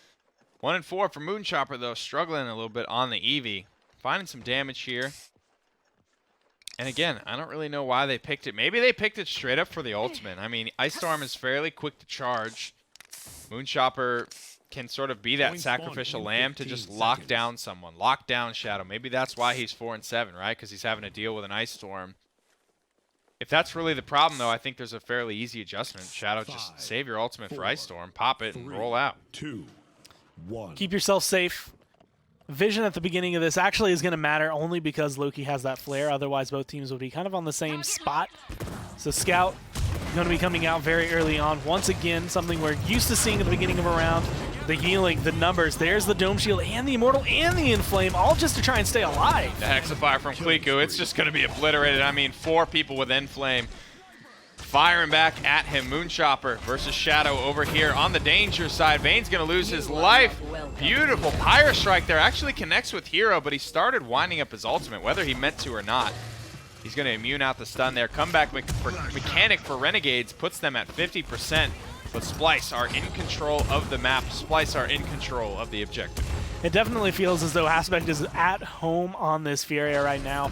Every angle, everywhere he's throwing these beams, it's connecting, it's being able to save a lot of them. Hasn't 100% saved Vayne, but G-Bunny most of the time is walking out of this safely. Ice Storm going to get dropped, but Moonchopper does go down. Ricotta going to be able to pick up 2. Shadow just getting chased out by Kliku as well. Kliku picks it up. Manages to back up as well. Can he get enough healing to make it all the way out of this engagement? The answer is a simple no. Vayne here as well, but the front lines for Splyce are barely hanging on. They've even got the sniper here running and gunning. Gotta catch this beam. Get under here, Hero. Get under here. Get this healing, baby. And now Juice back up to almost full HP. Vayne can't get in there in time. G-Bunny manages to get the healing. Look at this, though, the effort from Splyce. They do not want to let this one go. Kliku jumps in, but he's jumping into an Inflame Splyce, and they are busting back with 30% additional damage. Move speed. Moonchopper finds one. It is absolute chaos on the objective, and the seismic crash just to put on the cherry. Renegades, very, very hard fought. Hero has no problem weathering that storm with Inara, and they will take this objective. Thank you very much. Inflame Immortal at the very beginning of the round. Inflame Immortal at the end, at least of the capture. And that stun towards the tail end, being able to find that onto the Barrack and make it a little bit harder for Splyce to just land and hold on to the point for just a couple seconds. They just needed to regroup. So big props to Hero being able to pop Vayne like that very early on. Make the big difference. Now 2 minutes left. They're already sitting around 50%. If they can close this out, tie it up, Renegades might be looking at an end set. 150 on the clock here. Nice little poke damage. Pellets coming from Hero. He's going fishing with his wall as well.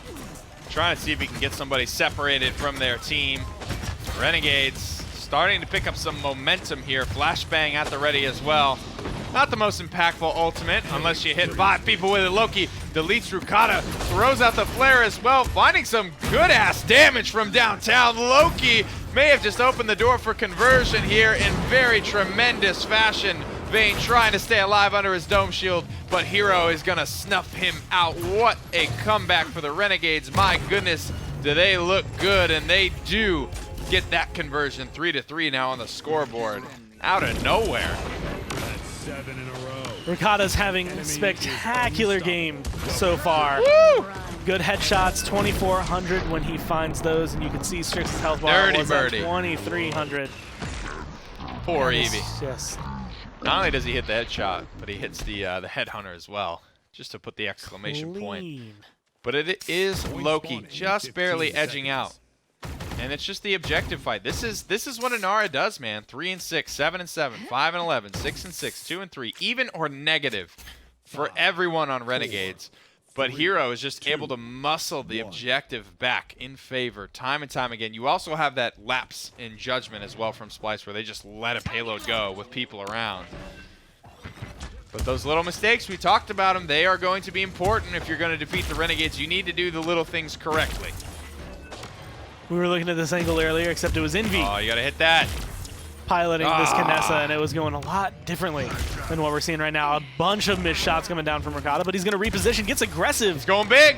I want to see it, baby. Go big. He's got his ultimate. He's got everything he needs. He's playing the window. He's playing the danger side as well. Missing a shot there on the Moonchopper. Actually, no, he did connect there on the Moonchopper. Sends it back with only about 600 HP to boot as well. Here comes the Ice Storm. Here comes the Immortal. Ricotta, baby, you got to move. You got to get involved in this fight. He's shredding Inara down. He's going to have a couple of opportunities to shoot her. Moonchopper stunned, but he's already found a double kill. Is that too much? Finally, the Eevee finding some value.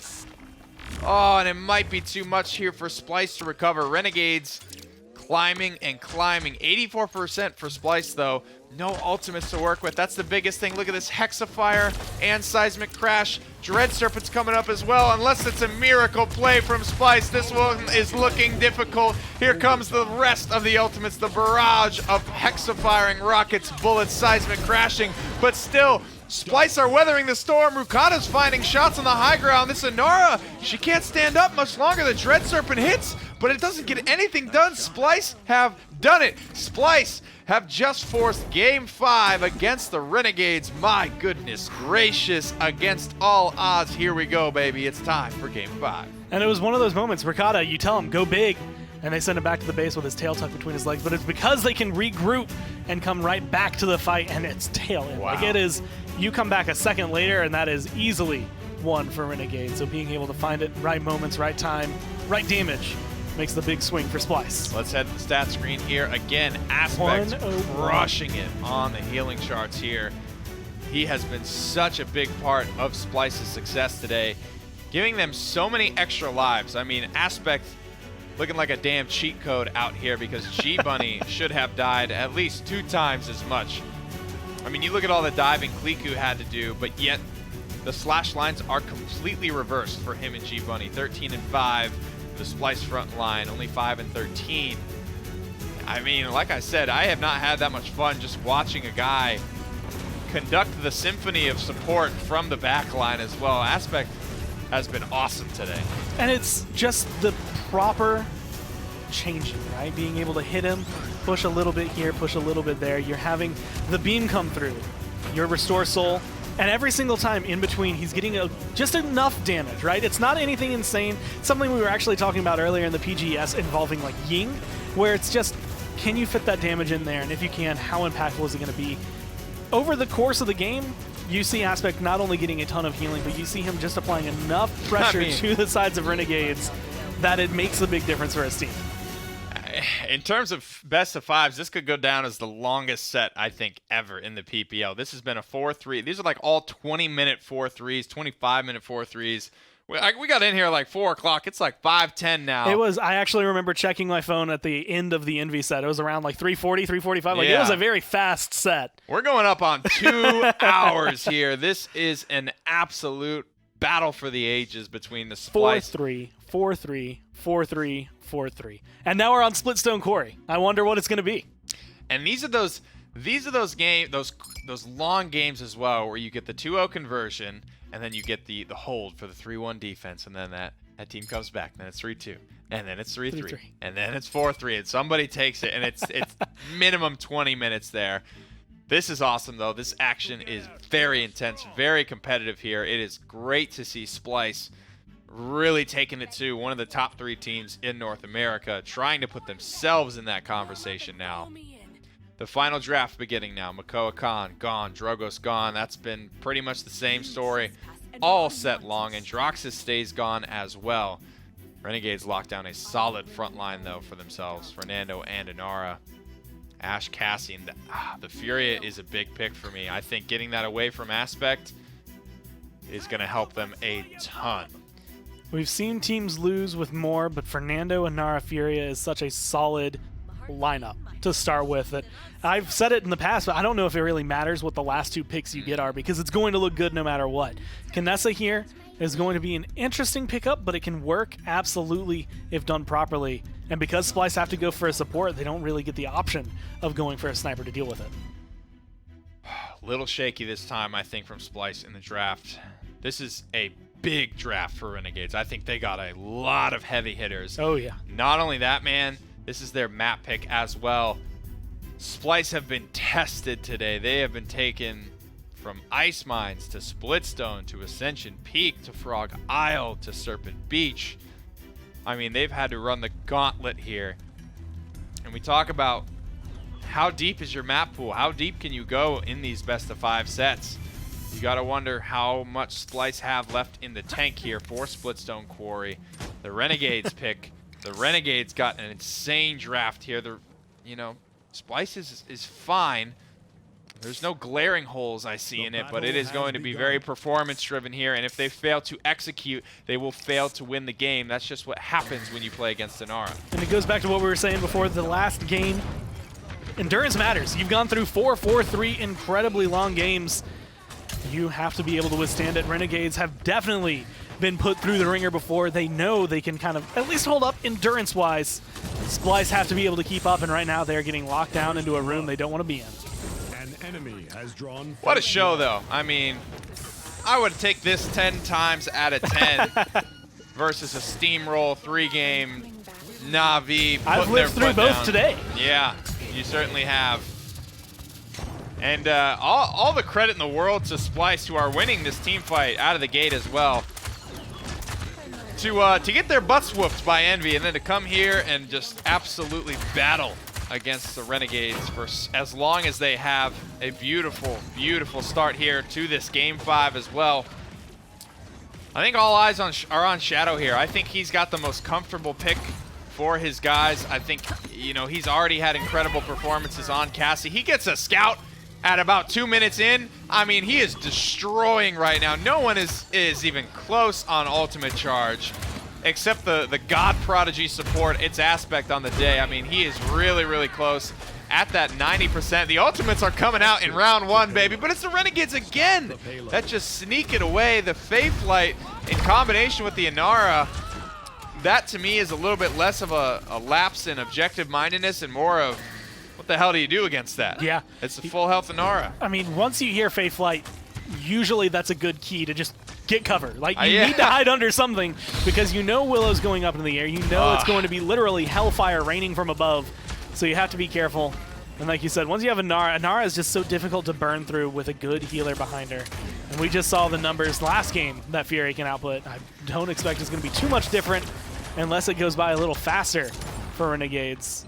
They're going to be able to keep her alive most of the time. That's the main thing I'm worried about, man. It's just, that is a point fight won because of the draft for Renegades. Yeah. Renegades went to the objective. They got their asses kicked. They come back, and they still managed to eke this payload out. I mean, Splyce dominated them in that first team fight, and they were still able to not only have captured enough out of the rip to be able to come back now and actually have their way with this payload, not even through a fight, through simply having Inara there and having a Faithlight ready to go. So, I mean, you got to give a lot of credit, I think, to Moonchopper here. He gets that Faithlight charged up very, very quickly, and that ends up being kind of the nail in the coffin in this first round. A minute left, and Renegades, the only ground they gave was a retreat. Not too many kills being picked up by Splyce, so they still have that option to step back in. They're right around the corner. And because of that, I actually expect this a lot. Again, we were looking at the ults coming down around the point fight, let alone the ones that have charged up since then. They're back. Assert Dominance has been used, but a lot for Splyce in terms of defense. A lot for Renegades if they want to get aggressive, and Flame's already been popped, but it's at 60% back. They might even be able to charge it up by the end of the round. Some good damage going out there on the Kinessa. Rukata trying to keep the pressure applied. G-Bunny making a nice rotation. And again, it's Rukata diving in, picking up the 1-for-1 trade. That's going to be worth it this close to Rukata's spawn. He's going to be back here pretty much in 5 seconds. Moonchopper just spawned. He has to haul his butt all the way across the map. That's going to take an additional 15. And you see that the 4v4 now turned into the 4v5 just as a result of that trade. Starting to go the Renegades' way.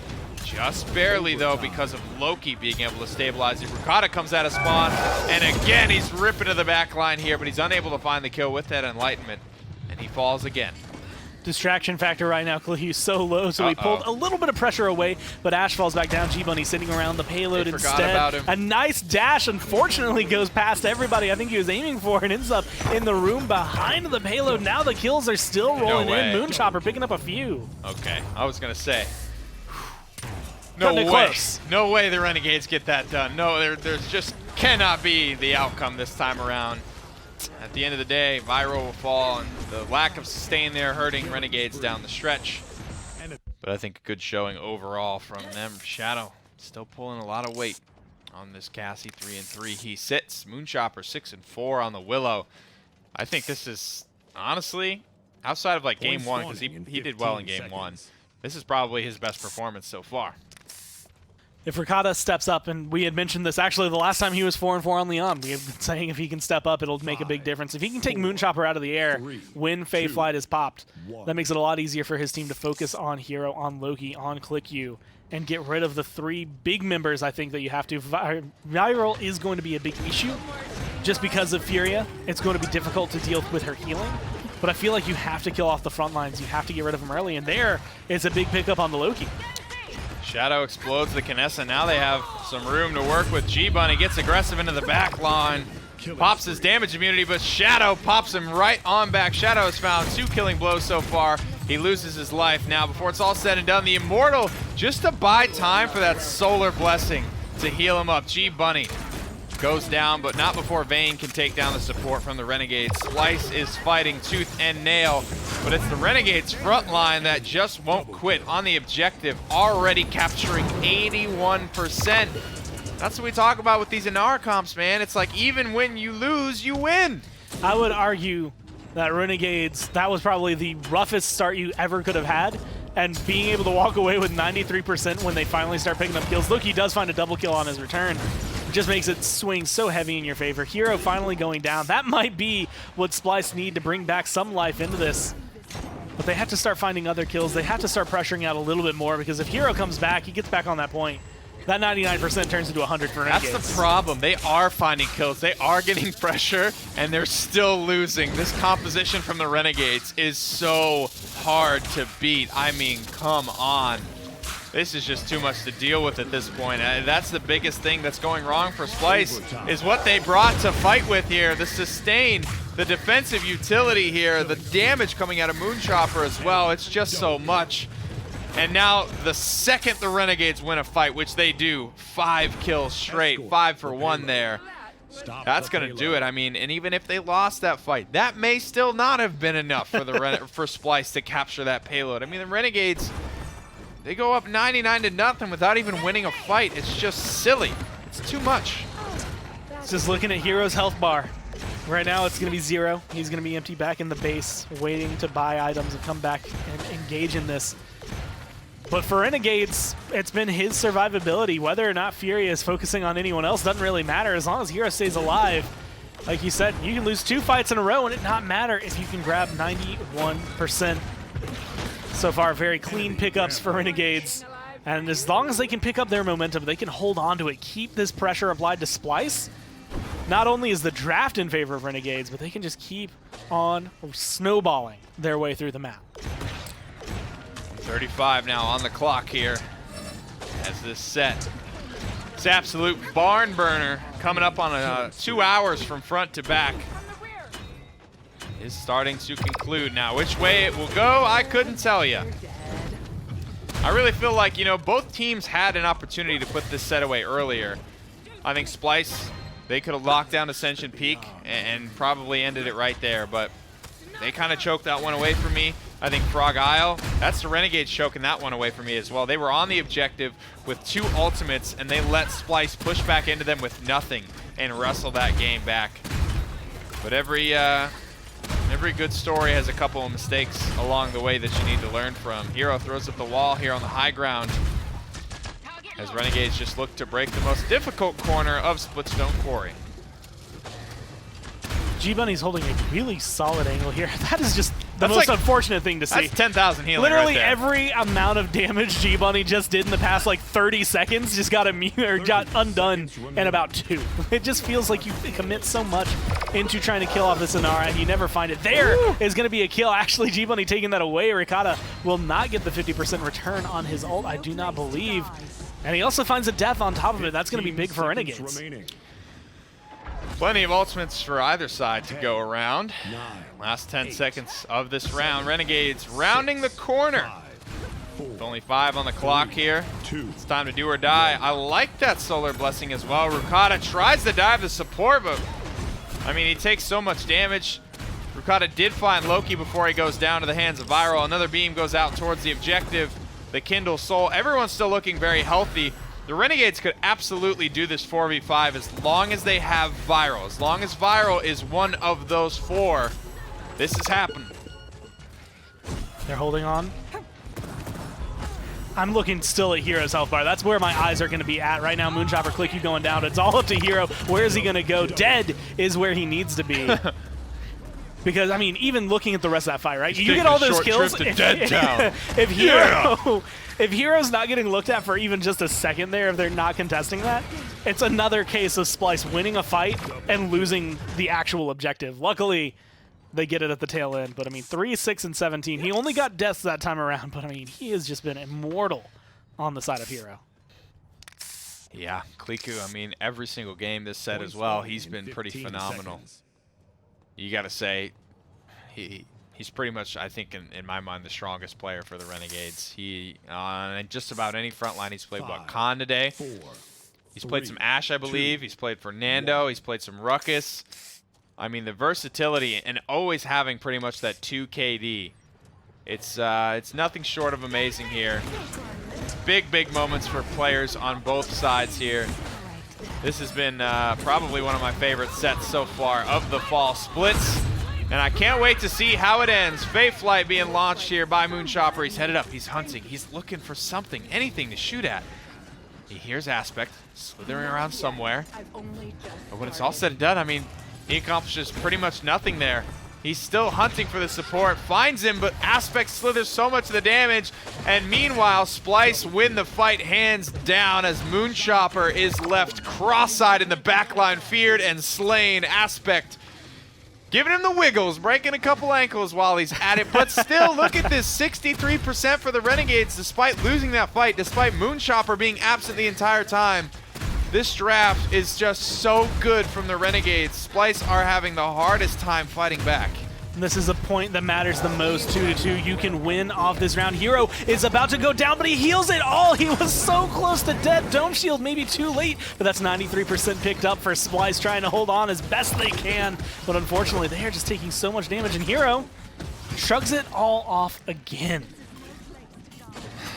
This is healing, man. Man, I mean, it is like demoralizing watching Inara go back to full 3 times in a row. It really is. I mean, Iroh takes down G-Bunny there. Ricotta, I think he needs to stop. Well, diving Viral is one thing, because that's treating the source rather than the symptoms here. But he needs to be on it, doggone it, when it comes to keeping these supports anti-healed.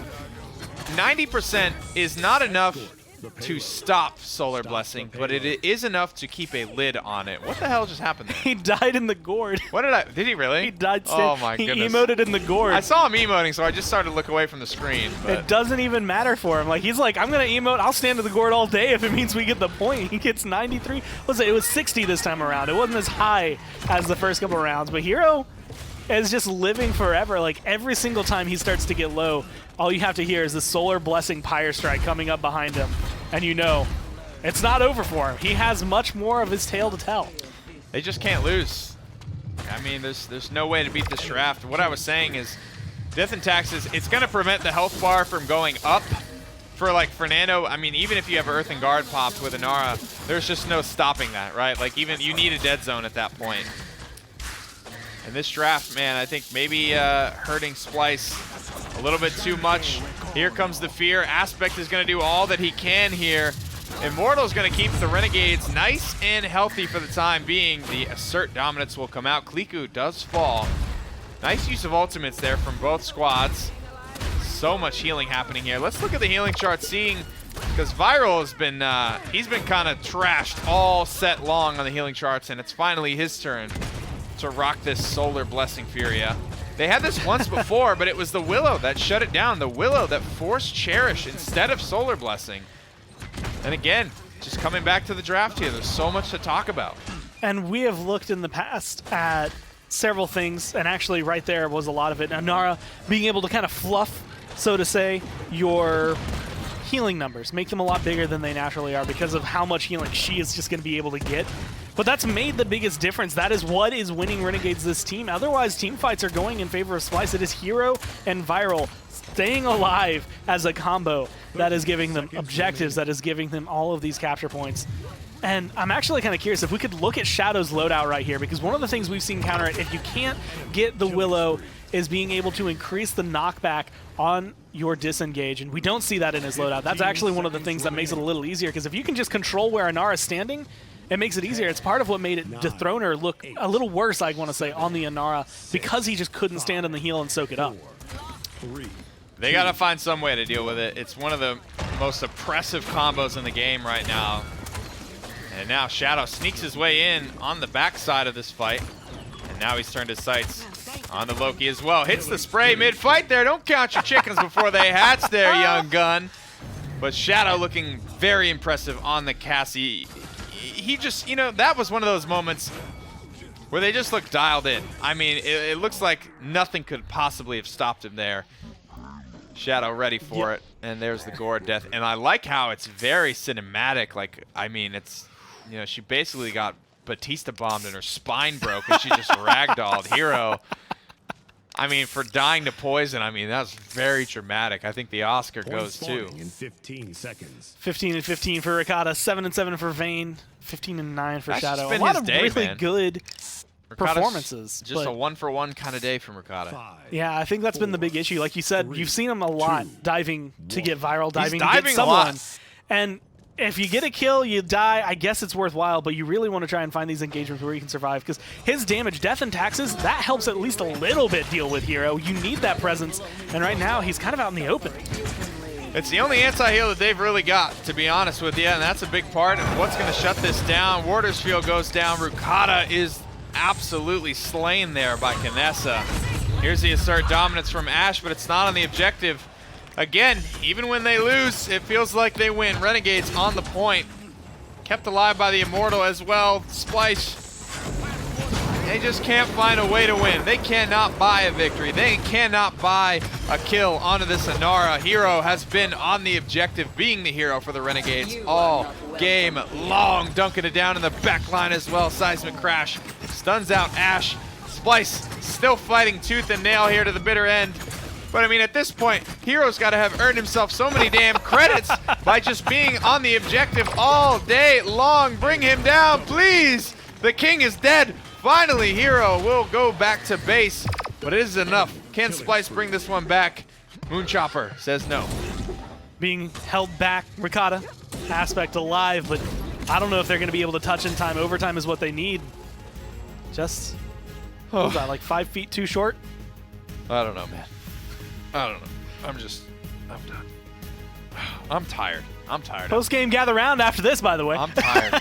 I'm getting ready for gather round. I'm tired after watching that, man. 2 hours of just brutality. I want to see what Hero's point time was. Like, how much time did he spend on the objective? Because that is... I'm sure we've got a stat or something for that. Something at this point. That was gross. Maybe. That's a big part of it, though. You were kind of laughing, but when two frontliners are contesting the objective, like you get, instead of 4 per tick or 2 per tick, you get 4 per tick. So he's gonna be rich. He's gonna have his Haven. He's gonna have his 415. I mean, it's just almost triple, almost quadrupling that of anyone in this game. Vayne came close at 175. I don't know. Loki was up there. That one. Right there, baby. Whew, swinging hard for the hero, fences. One hero tick there. Damage taken, 176,000. Viral crushing it as well on the healing charts, about 60k above Aspect. No way in I'm surprised that Aspect... I'm going to make it about Aspect again. I'm surprised he even stayed that close. I'm surprised he didn't get tripled this game. I mean, holy crap. What a fight there from Splyce and Renegades. This is kind of how it feels talking about them after that G2 set, as well as talking about the Renegades as well. As we watch a couple of Kliku highlights here, 11-7 for the big man himself, locking it down on the front line. He was phenomenal. Played about 4 different front lines as well, giving Renegades that flexibility to run anything and everything and still be successful. At the end of the day, Splyce fought hard. Splyce are continuing to improve, but the Renegades proved resilient in this incredible 5-game set that lasted about 2 hours. Incredible plays, and a lot of it was just pure lockdown. That's what Renegades really had. Hero stays alive on the point. All you have to do as the other 4 members is get a couple kills. Like, that's all he asks. Hero is standing there, and he's just like, just kill somebody for me, and that's all I need. Whew. So that's it. Renegades win the 5th game. We'll take the match 3 games Take a note to 2. from you. And it's Team Envy still undefeated at the top here. 3 more games stand between them and an undefeated split G2 Esports. 4-1 here. Renegades 2-2. Splyce, they've played 5 games as well, but they've only managed to win 1 of them. We'll see how many more wins that they can garner throughout this split. Only got 3 games left, guys. They're all playing for HRX. They want to have that appearance at the big scene downtown Atlanta at DreamHack, November 16th through the 18th. Grab your tickets because it's at highresexpo.com. Not only do you get that Paladins content, but the Smite tournaments will be there as well. What's the perfect way to end a weekend at DreamHack, Gormizer? The after party. I need an after party right now.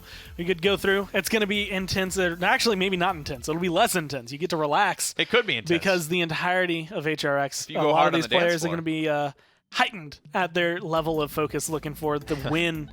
And so that's a good way to unwind, relax, and just chill after the weekend. Speaking of unwinding, it's time for Gather Round here, where we are going to wrap it up on the day. And to be honest, just talking proportionally about both sets, it's probably going to be mostly about this Splyce Renegades set. I mean, Envy took about 30 minutes to defeat Splyce, but this was an incredible finish to a day that would have otherwise been very, very quick. We're going to head over to the round table, guys. We will see you there in just a moment for Gather Round.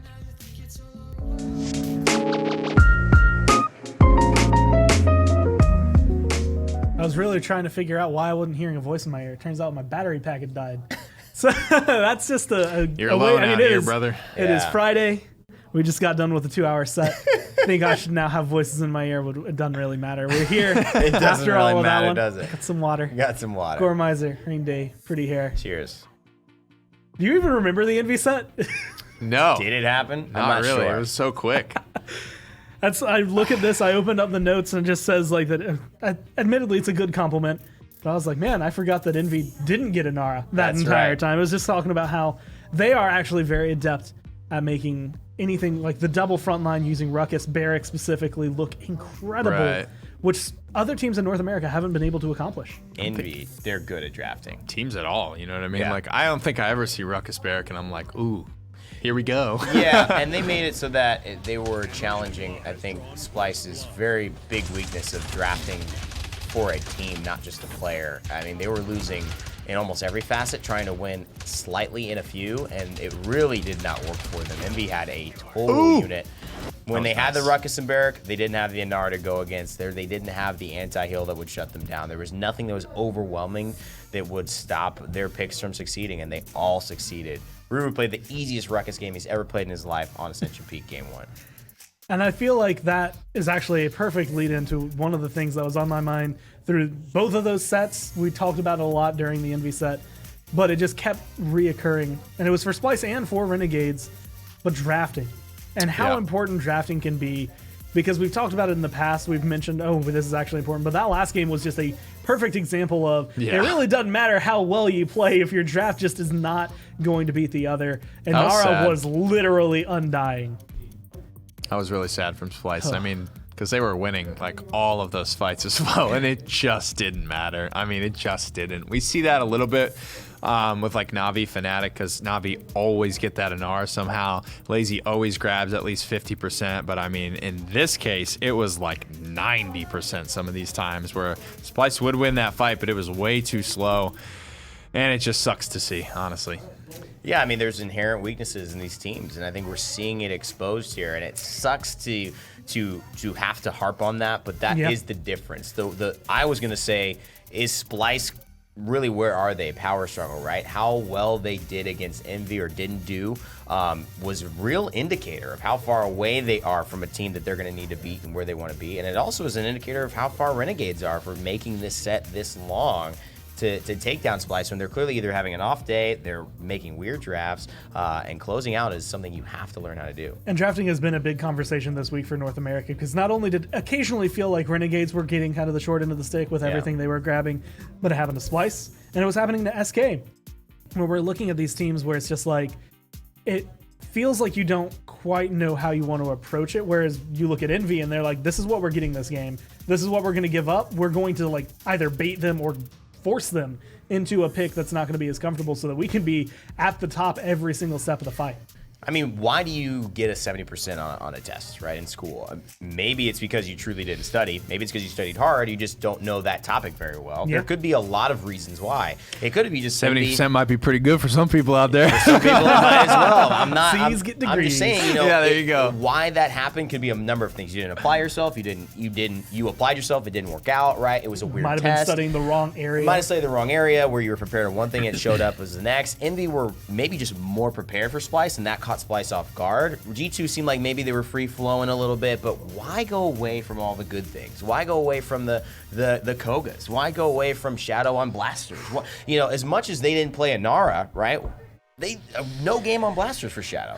I had forgot about he that. played well this game. If it was one, it was 1 out of 8 games, but that was such a staple for him the week beforehand, and his Cassie was average at best, despite having some nice moments.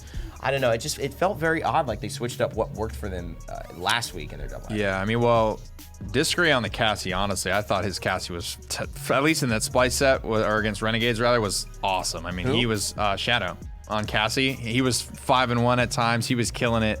Drogos was banned every game of that set against the Renegades there, so he's not able to bring it out. The Willow looked pretty good for him, I think, but overall, I think Shadow was the high moment on Splyce for me today. I think it was Ricotta a little bit that was honestly lacking. And you mentioning it actually made me glance back and remember the first 2 games of that set that happened so long ago, but I completely forgot about the fact that the Androxus pick from Splyce, like you said, why not go for the Koga? What is Androxus bringing to you there? What is he applying? And it just didn't feel good. Yeah, and it's less, to me, it's less about these little moments of, you know, his Cassie was 5-1 at one point as he took 2 hours to, you know, lose a 5-game set. But to me, it's like you had something that worked. You started to find the key that unlocked a formula for Splyce. We wouldn't be talking like this about Splyce or surprised or disappointed if they didn't do what they did the week before. But then they went so far away from it, what I felt is the core of what was succeeding and some of the picks that really changed them up and made people question, wait, how do we deal with this Splyce team? And again, I think that they have a lot to go back to the drawing board about. And it is disappointing to see a team that I thought was going to be maybe changing NA.